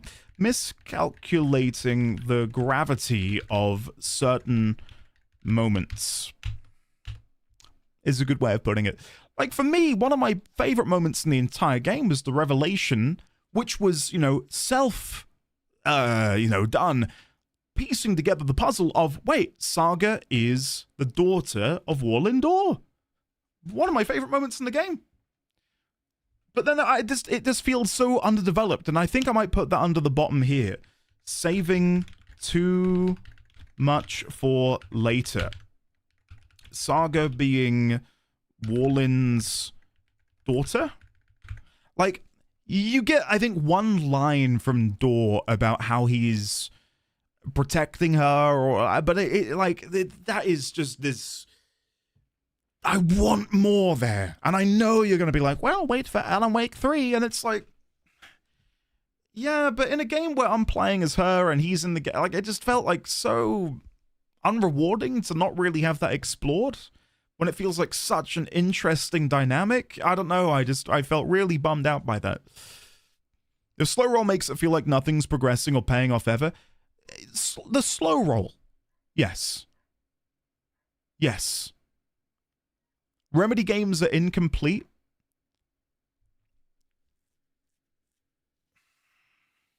You put someone close to me in danger, you pulled them into this. That's it. That's all we got. And again, it's hard for me to complain about it because there's a big complaint at the moment in television. A show I loved by the name of, all I can think of is Severance. It's not Severance, Pluribus. Pluribus came out. It's the brand new show by Vince Gilligan. And people are already up in arms that they might have to wait 2 to 3 years for a season 2. And I, for one, I'm like, yeah, I kind of get that. Like, yeah, that's a long time to wait for a new show. And there's a big, and this is going to be relevant to Alan Wake, bear with me. There's a big, there's a lot of discordance online about, like, should we have to wait that long? And then at that point, you're getting into the whole, like, entitlement. Like, are we entitled to a new season every year, every 2 years? But what it boils down to is how invested you want to get into something. I'm really invested in this game world. Massively invested in this game world. The idea that a lot of this plot which we've been fed isn't going to happen or come to any, fruition for years is like, it sucks, right? Like, when will I get more about Saga and Warlin? I don't know. Like, a long, long way away. And, to bring FF14 into the mix, I had a revelation that when Dawn Trail came out, that by the time I get the conclusion of the Alliance Raid series, my son would be nearly 2.5 years old. And in that moment, he was only like 3 months old. And the idea that I will have a 2-year-old capable of walking and talking in the time that I get an answer to a raid in an MMO, really, I was like, oh, this kind of doesn't feel good to me. Like, having to wait so long for these little moments to come to fruition. And it's hard to talk about it without wanting to sound entitled to answers immediately, right? What did Gotten say? Because Ibsen's agreeing. Well, let me scroll up. Then again, I will say the counter-argument of keeping stuff for later is getting something like Ragnarok. Was it good? Yes. Did they rush 2 games worth into one, and did it make it feel weird and not close to as good as the first? Oh, what, God of War? Are we talking God of War, Gotten? I've got some very different opinions on that. I personally don't have that impatience. I do get it, though. I think it's not impatience. Like, that's... I get how that can come across as impatience. It's less that and more...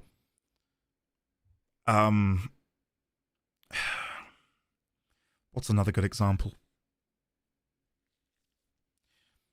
Think about people who read George R.R. Martin's books. Like, have you read those books since they came out? You're kind of up shit creek at the minute. Right? Like, you're not gonna get answers to the Game of Thrones universe. He ain't writing the next book. That kind of sucks. Are you a fan of Patrick Rothfuss's work?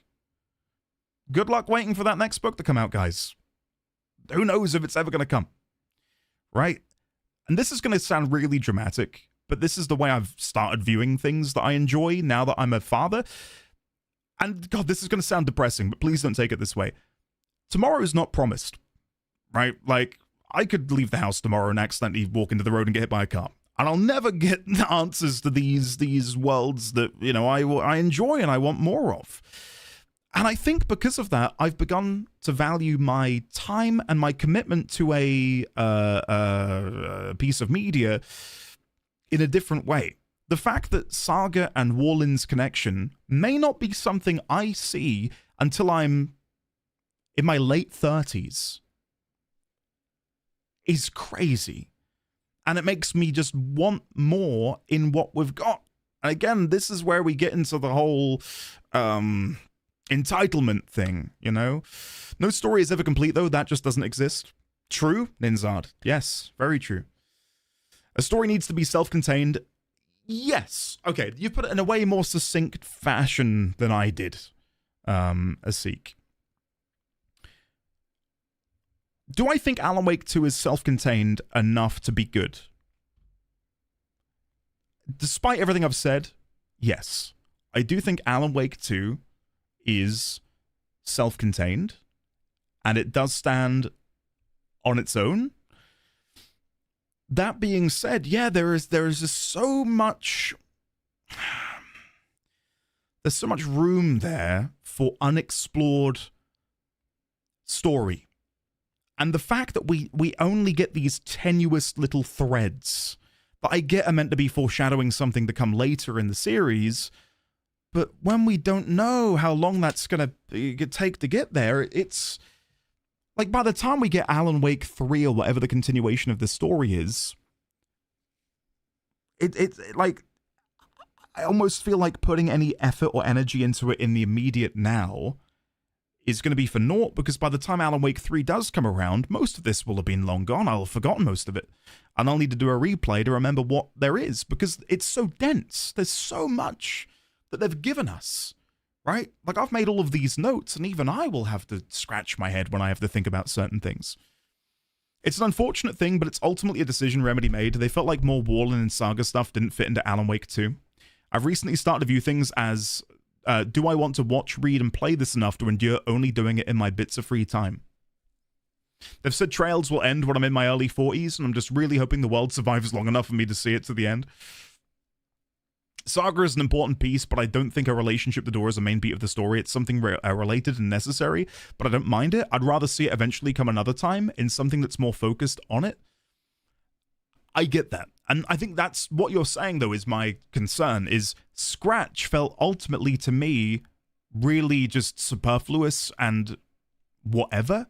Like, I really could not give a shit about Scratch.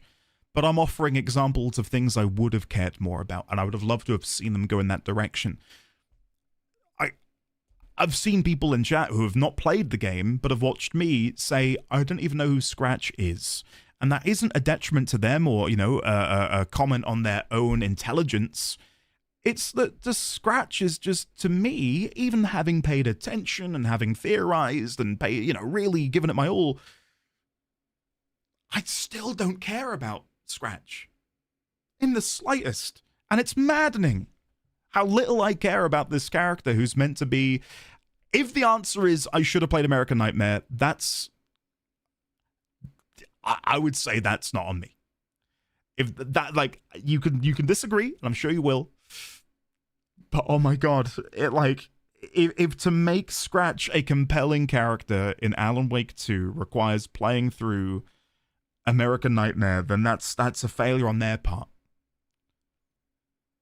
And I don't see another way of viewing it.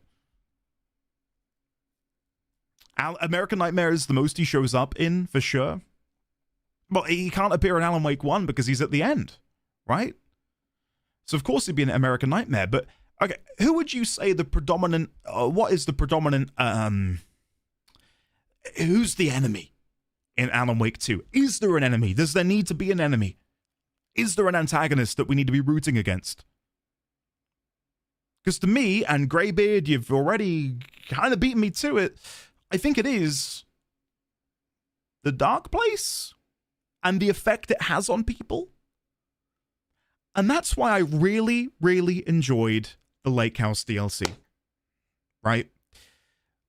It is a microcosm of the best parts of Alan Wake 2. Like, I loved it.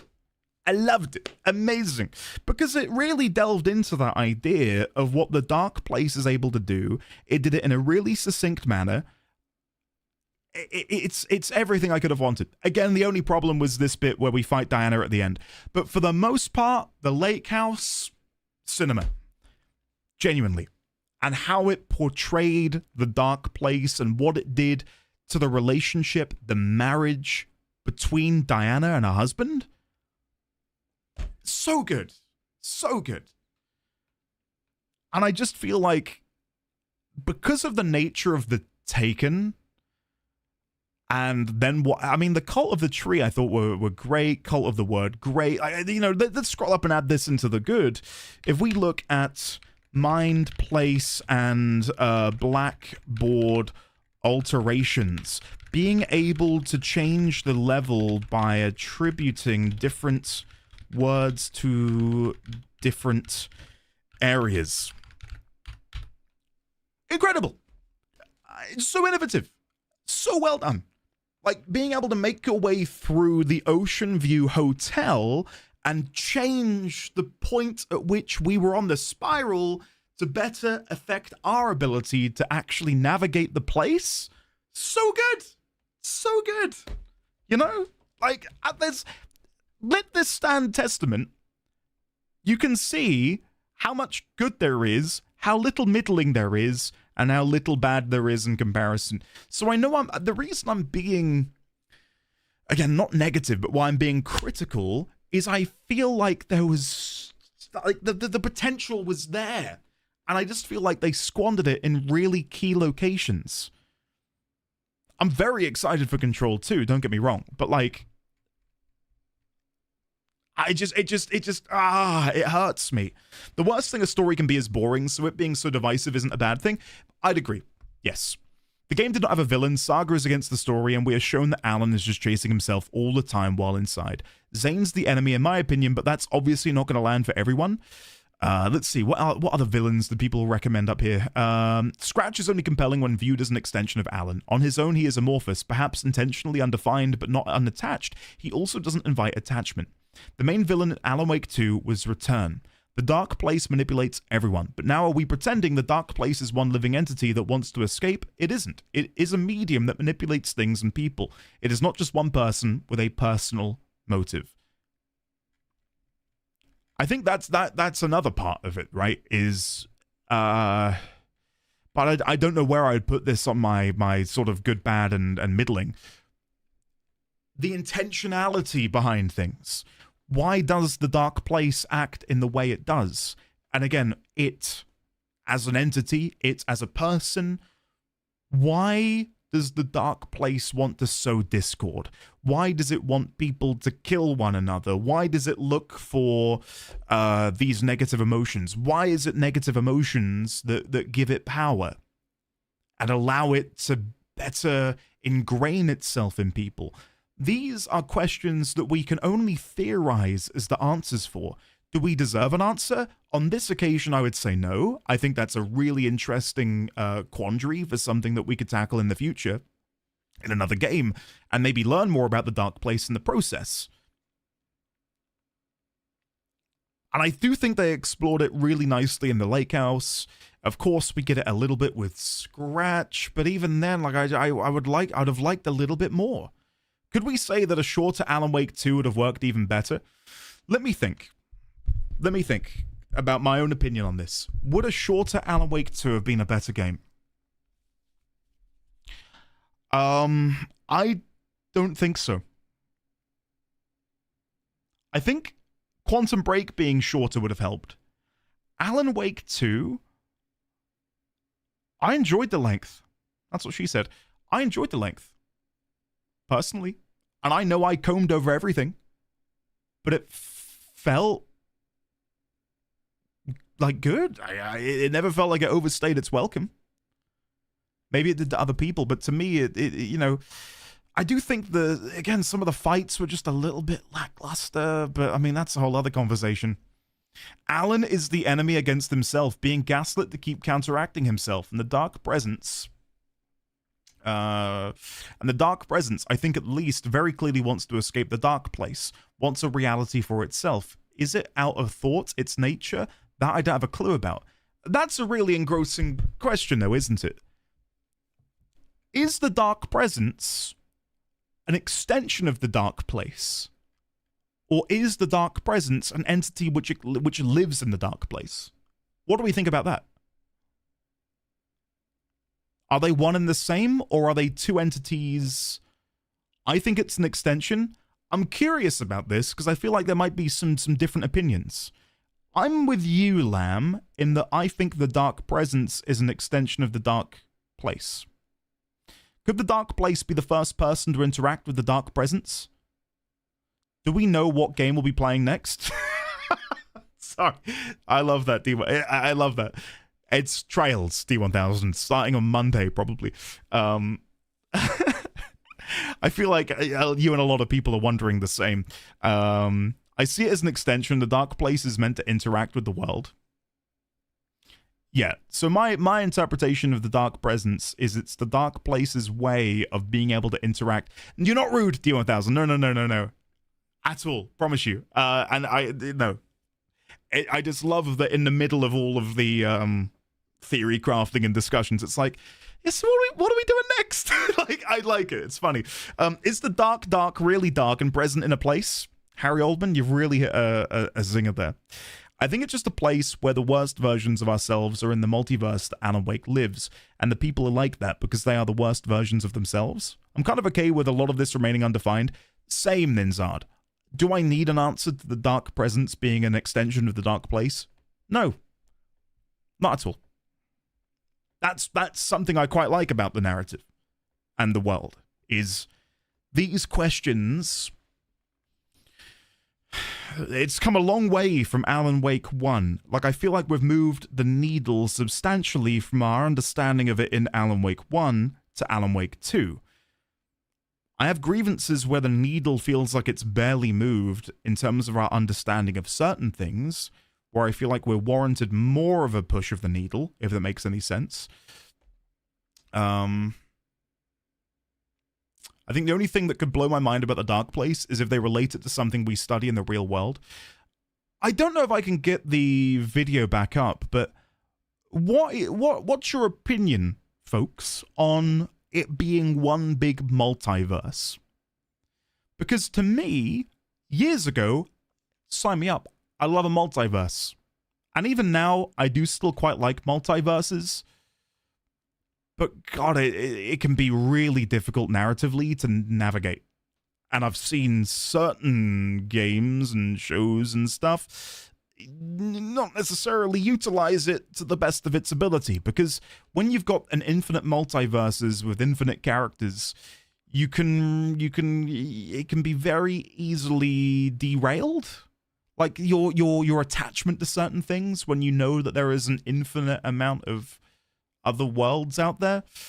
I think multiverse and time travel is too much of a pitfall because now we have to think about every character in 5 dimensions. I neither hate nor love it. It's more important what you do with it. Yes, I agree with you there. I think that's, yeah. I'm so tired of multiverses. Marvel is the biggest culprit of killing it. I've hated multiverses since the 90s. They ruined comics. As most things that can be done well or done poorly, people are understandably fed up with them right now because franchises instantly used multiverses as an excuse to just nostalgia wank. I love that, Lamb. We see that for Saga, the Dark Place is just an echo chamber reflecting all of our dark thoughts and insecurities, while the Dark Presence is like Wally, created by the place, but because the creative minds of Alan and Zane gave birth to it. Dark Place is a mirror that reflects all possible realities. Yes, Capitan, I think that's it. And that's why it's, Mirror Peak, and why the mirror analogy is made frequently when they're looking at the waters of Cauldron Lake, right? Andy, the thing is, they already have helped themselves by establishing Door killed every other Door. Yes, you've already beaten me to it, Gone. I was going to touch upon that. Along with every other Tim, which are the 2 characters we know who have massive control of the multiverse itself.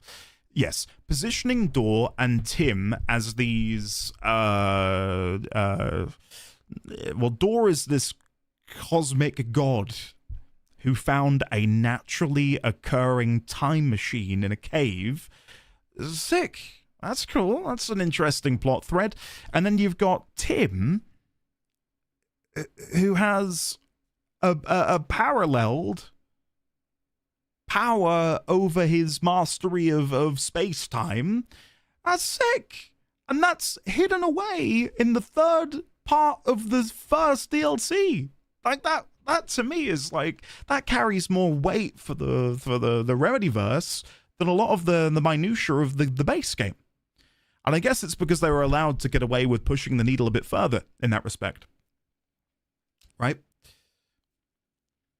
I was trying to ask about that in the document. If you think about the game's mechanics, illuminating the darkness to observe something, it resembles the concept of something in a quantum state, which has an undefined state until you observe it to measure it. Is the darkness simply uncertainty, and when you can shine a light on an enemy, it takes a definite form so you can damage it? Is this why the Dark Presence seeks artists or living beings intelligent enough to create something? Yeah, I can see that. I can see it being like this quantum thing as well, like, you know, observing something makes it manifest. That seems to be part of what caused it. They even hint Tim might be stronger than Door because Tim is a natural. I love multiverses when they go full sci-fi, strange like Control. Having a protagonist number 4 who's only different because he had a cat and not a dog is not appealing. Yes. I will say, because I know I asked the question, not because it was a loaded question where I was going to say I hate it. I quite like it. I think Remedy, with what they've learned, I'm excited to see them tackle a multiverse. So, yeah. I think they're going to do a decent enough job at tying it all together. I mean, we've already kind of had it, we kind of had it already confirmed in Control that it was a multiverse, considering that we found out there were other universes and that Door was able to straddle the lines between them. And I do think, as Gotten already said, and he beat me to it, having it predicated that Door is the only Door and that he has, you know, the possibilities of there being others have been diluted into this one singularity that is Wall and Door, very compelling. Tim being this naturally gifted time traveler, cool. How like, now that we've got Alan as a demiurge, what role will he fulfill, I wonder? Alan's third eye has opened. What role will he play? And I guess Jesse and Dylan will be like this duo who, you know, sort of open the doors to different realities for them. The master of many worlds, yeah. I'm really excited the Control and Door part is exactly what I want of a multiverse, not as much with Alan. Oi, give it to me, you're Dark Soul, innit? Night Springs DLC is canon. In a way, in the multiverse of the Dark Place is canon. Like Alan did say, he cannot create things all of nothing. Oh yeah, I'm not saying that the DLC isn't canon. It's got to be canon, right? It has to be. I don't see how they could make a DLC and not have it be canon. Yeah. I'm very excited to see the continuation of the Remedyverse. I am. I have to, like, again, I think when you really enjoy something, and this is why I think in recent years people have gone above and beyond with their criticism, and it begins to sort of very quickly deviate into just like hatred. Why people who are the biggest fans of things, you know, are often more vocal of the critical aspects. I think what Remedy have tried here and what they're building is fun. It's innovative in many ways in what they've tried to do. I just really hope that some of these shortfalls are things they're aware of. It's not perfect, but it's neat and worthy of discussion. Wall and Door is Jet Li from The One. Yeah, I've never seen that. Defunct, this guy knows. But yeah, it's I enjoyed it. I enjoyed it. I hope that Resonant feels more standalone And I say that for two reasons. One, for my sake, as a creator, because the amount of people I've had, you know, either come into chat or DM me and say, listen, I ain't got a fucking clue what's going on. Like, what is happening? Who is this? What's going on? Like, that's a lot. That's kind of, it's like, well, I can't really explain to you because, I mean, it's the Remedyverse, guys. Like, I can't just explain it to you in like a sentence. So I'm hoping Resonant is, again, a bit more separate in that respect. Yes, Serenity, I've heard that. I have heard that. Capitan, I'll probably watch. I mean, we can watch them now if people want to watch these. So they've got more trailers for Control Resonant? Launching with path tracing and DLSS. This is no Souls-like. It's an IGN video? Oh, I hate the word Souls-like. I hate it. There's no part of me which looked at Control Resonant and thought, oh, Souls-like. It looks like an action combat game. You know? Would you prefer Soul? No, I hate the word slop. Oh, don't get me started. Oh, I've still got a 0.25 speed. Hold on, I know you can't see anything. Why is nothing showing? There you go. The reveal trailer for Control Resonant, the sequel to IGN's 2019... I don't like Ryan. I don't like Ryan. Year made a few things clear right off the bat. First, we wouldn't be playing as I'm not going to get into it, but the guy, there's a very there's a video of him. Yeah, I'm not going to get into it. Feden anymore. I don't think he's a nice guy. Her brother, Dylan. Second, we'd no longer be confined to the brutalist architecture of the oldest house. Instead, we'd be trying to navigate our way through a Manhattan that had literally folded up on itself, Inception style, as a result of the hiss getting out. And third, Dylan isn't wielding Jesse's badass transforming service weapon, or even one similar to it. Instead, he's got his own badass transforming weapon, the Aberrant, a massive hammer that brings combat into much closer quarters than before. Remedy showed off a bit of proper gameplay at Sony's recent State of Play, but I've had the pleasure since then of getting an extended hands-off look at more gameplay, along with learning more information from the lead gameplay designer and the creative director. What I came away with surprised me. I adored the first Control, but early indications are that I might like Resonant even more. Why? It's not just that it's a markedly different and not just samey sequel, but it's that its melee combat might scratch my Ninja Gaiden style itch. Quote, "This is not a Souls-like," said lead gameplay designer Sergei Mohov. "It's a push-forward, action-driven, aggressive playstyle action game. The player is..." It's a okay. I don't think that's going to fit into a Steam tag, but push-forward, action-driven, aggressive playstyle action game.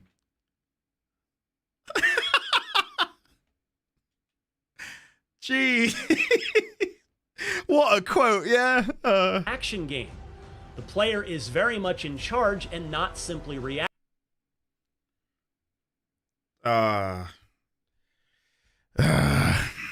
The player is in charge and not reacting. You drive the combat. Like, Acting. The main driver of combat is you. No way! Tell me more, Remedy. Let's call it an action game! Do you feel... I'm so over corpo speak. Like, what does that even mean? The main driver of combat is you? Like, what? Come on. Of combat is you. Tell me more, Remedy. Sorry, I'm in a funny mood. Do you feel Sorry, it? Sergey, if you're watching. Something is coming. Written by Ryan McCaffrey.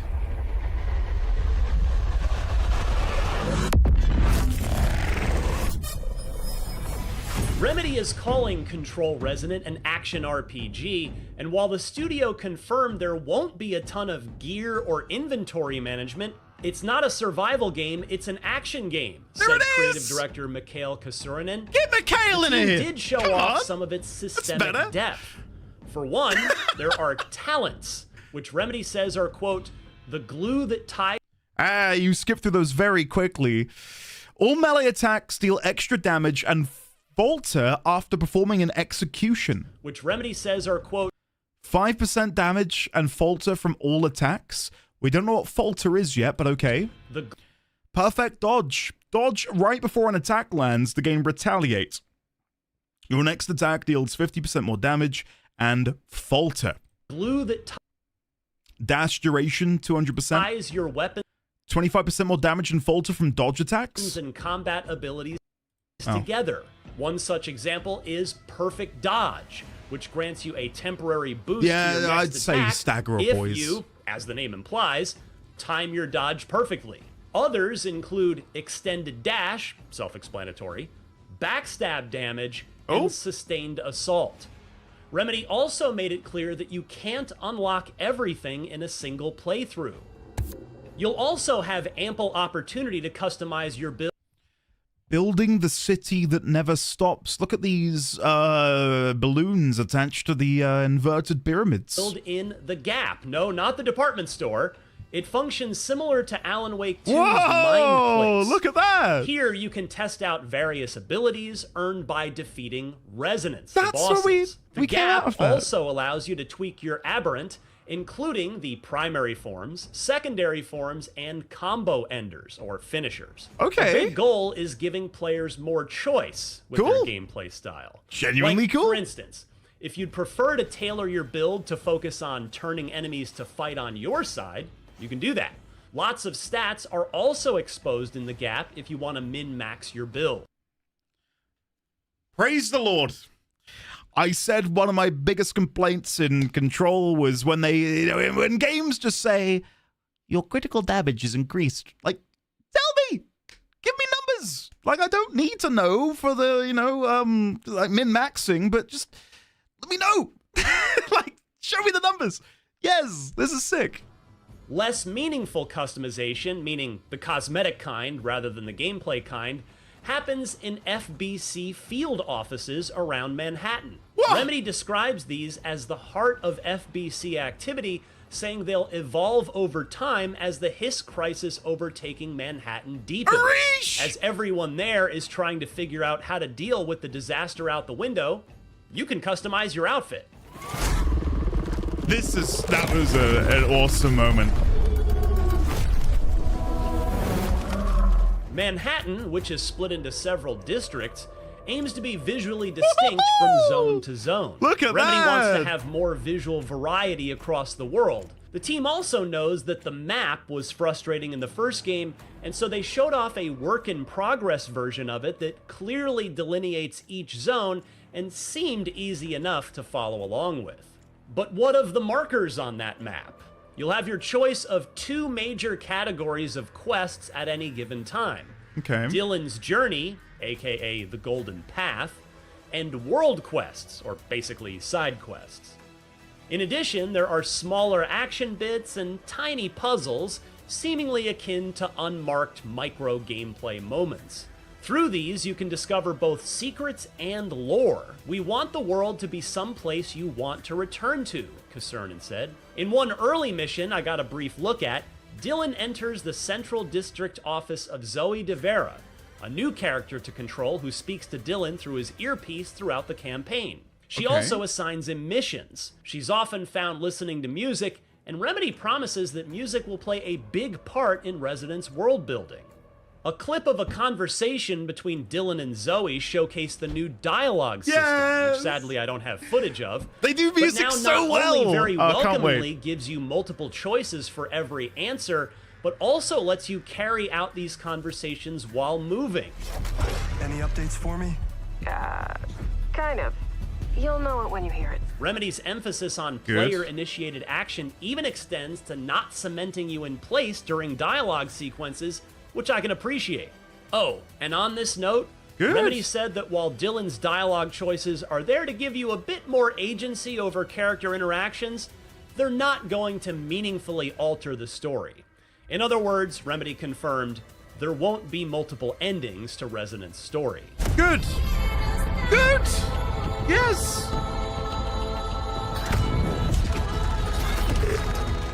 As Control Resonant is only at its alpha stage of development, I wasn't yet able to see a continuous, uninterrupted section of gameplay. Instead, I got a look at a number of 1 to 2 minute gameplay clips. But once Remedy broke out the action, my eyes opened wider. Control's melee-oriented sequel is not only faster paced than its predecessor, it's faster paced than I was expecting. I was mentally prepared for a Souls-light experience, maybe something akin to the Star Wars Jedi games from Respawn. But no, in the action I saw, it's got some lightning in its veins. I won't call it Ninja Gaiden fast, but it's in the Devil May Cry Bayonetta neighborhood for sure. Dylan was constantly jumping up, floating, attacking, dodging, strafing, performing finishing moves, and rinsing and repeating in rapid succession. And, I should add, all of this was happening with a lot of enemies surrounding Dylan at once. These are clearly not going to be one-on-one fights, which I admit is what I was expecting based on the gameplay clips teased at the end of the debut trailer. So he said to the developers, is this like a Souls-like? And then that's what got the guy to be like, no, it's, action forward, whatever he said. God, come on. What is it with Souls-like being the go-to term by games journos? I also got a slightly less brief look at the Dancer Resonant fight, very briefly featured at the end of the State of Play gameplay trailer.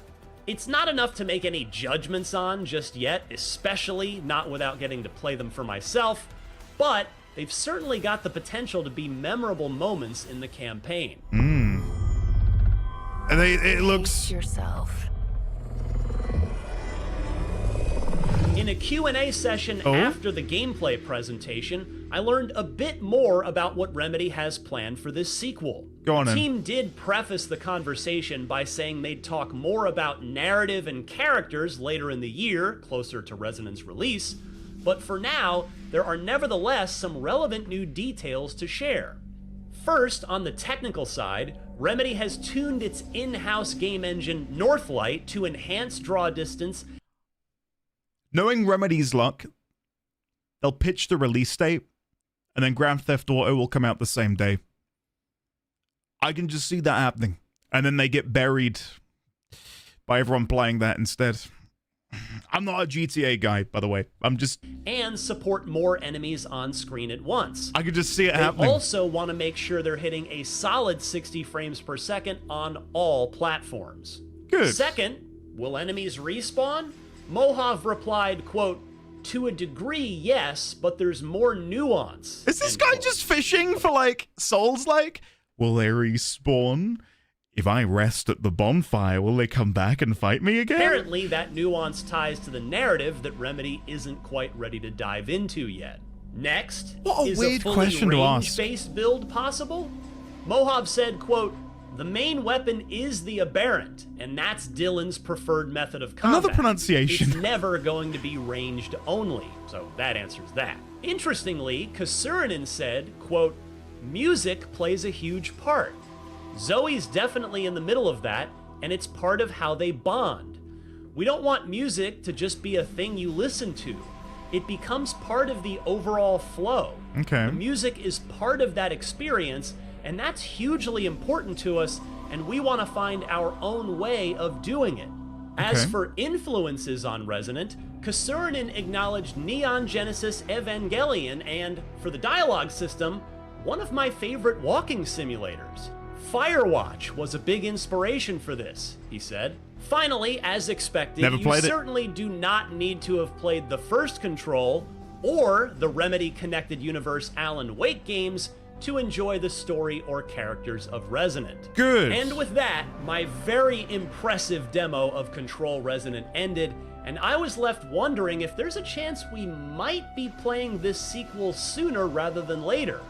No, Remedy isn't ready to reveal a release date just yet, and I'd still wager it's going to ship in the second half of the year, but if the studio is showing off behind closed doors gameplay right after its first gameplay trailer, which itself came very shortly after its never played reveal Firewatch. trailer, combined with the You and no one looming else? Oh, meteor God. impact that will be Grand Theft Auto 6's release in November, I can't help but be left with a healthy dose of optimism that this could land closer to Control 1's August release month Yes. than Alan Wake 2's late October window. Is this just wishful thinking on my part?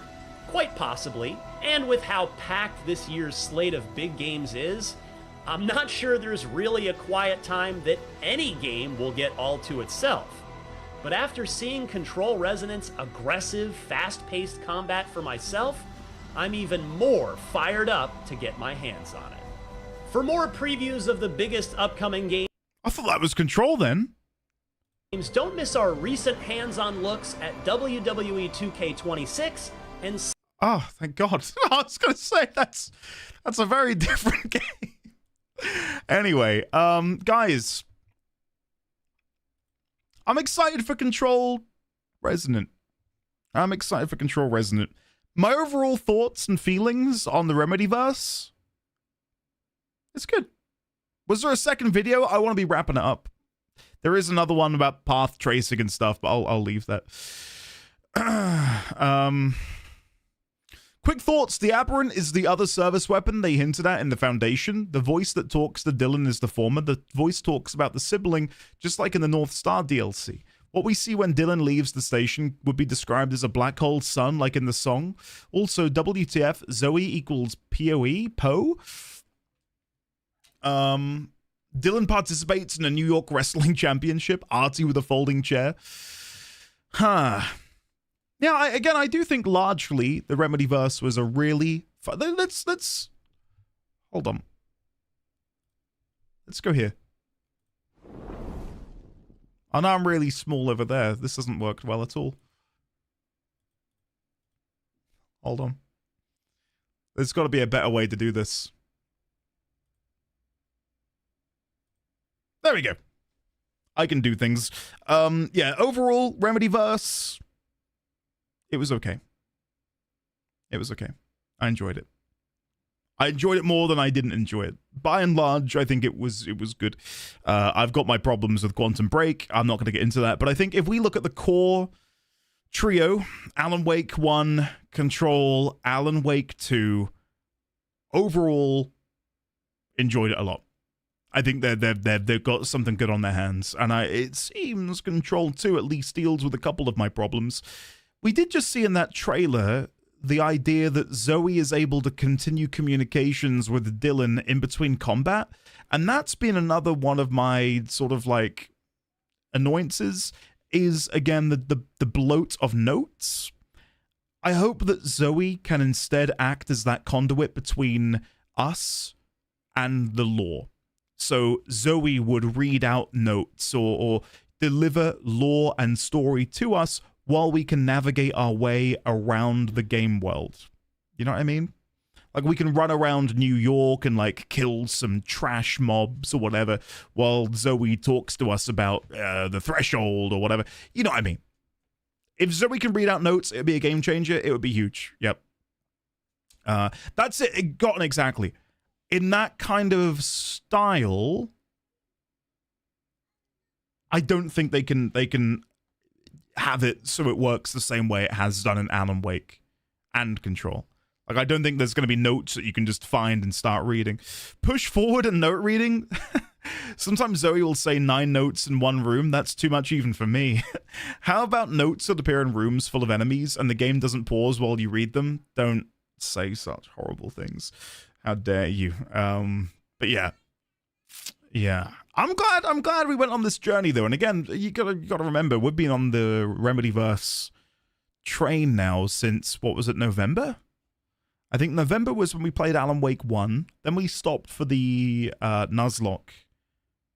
And since then, we've been, you know, just going all in on the Remedyverse and playing all of the games. So this has been, you know, a 4-month-long deep dive, really. You know, including some of that time spent during the Nuzlocke. Yeah, it's, you know, we've got 14 episodes of Alan Wake 2, which is like 3 to 4 weeks worth of streams on this game. And then there's like another 10 plus for Control, and yeah, you get the idea. What's tomorrow's plan? The thing is, after I've had dinner tonight, I'm going to try my best to get some work done. I've got a video that I need to get ready for Saturday.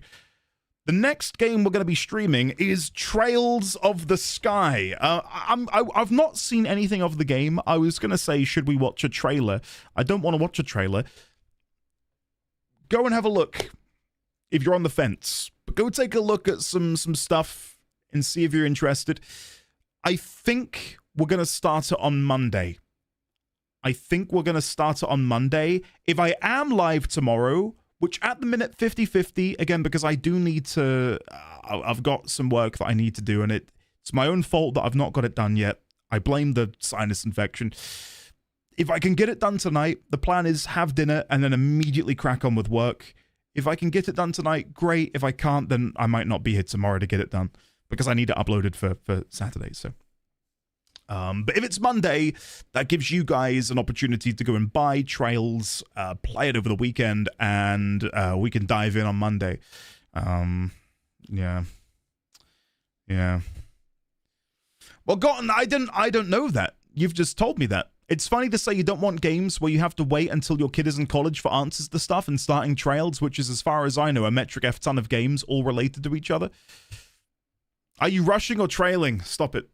But yes, guys, I love and adore you all. Thank you for the good chats today. Hopefully you've enjoyed just me chatting about Control and the Remedyverse. Again, by and large, good. Big flaws here and there, in my opinion, but nothing that can't be remedied in the future. I'm here all week. Anyway, let me say goodbye to your wonderful faces. Goodbye to the following people. Let's get some music. Where's some music? Let's go listen to... come on, there's got to be... What about...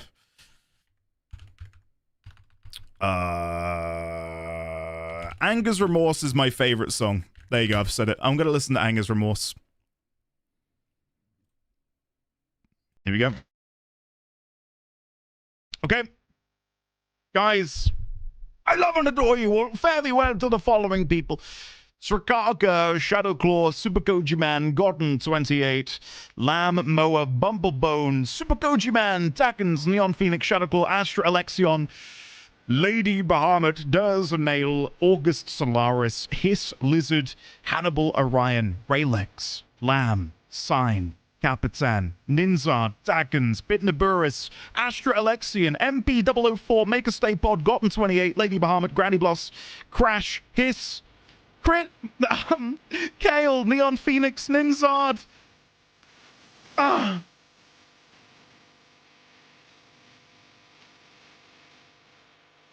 Guys, what a tune!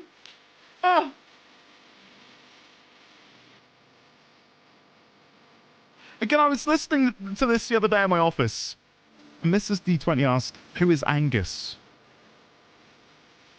And if you hear it, you know what I mean. Anyway.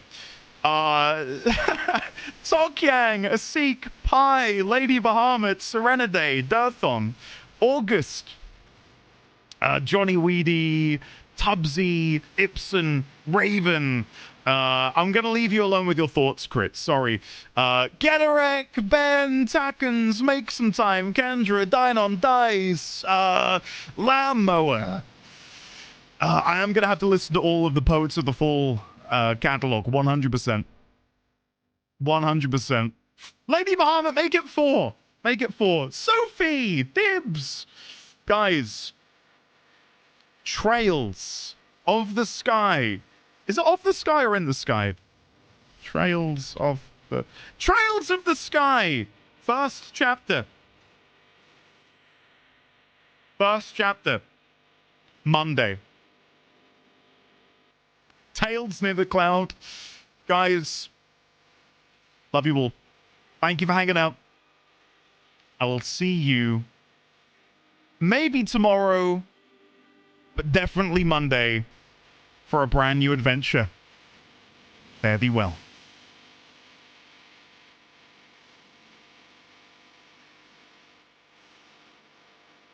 When our shame becomes the pale horse.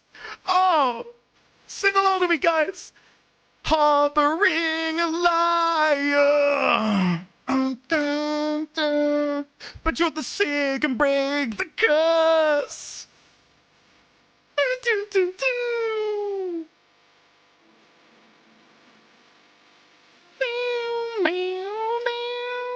I am nothing but anger's remorse. Oh, God. Oh, I'm nothing but anger's remorse.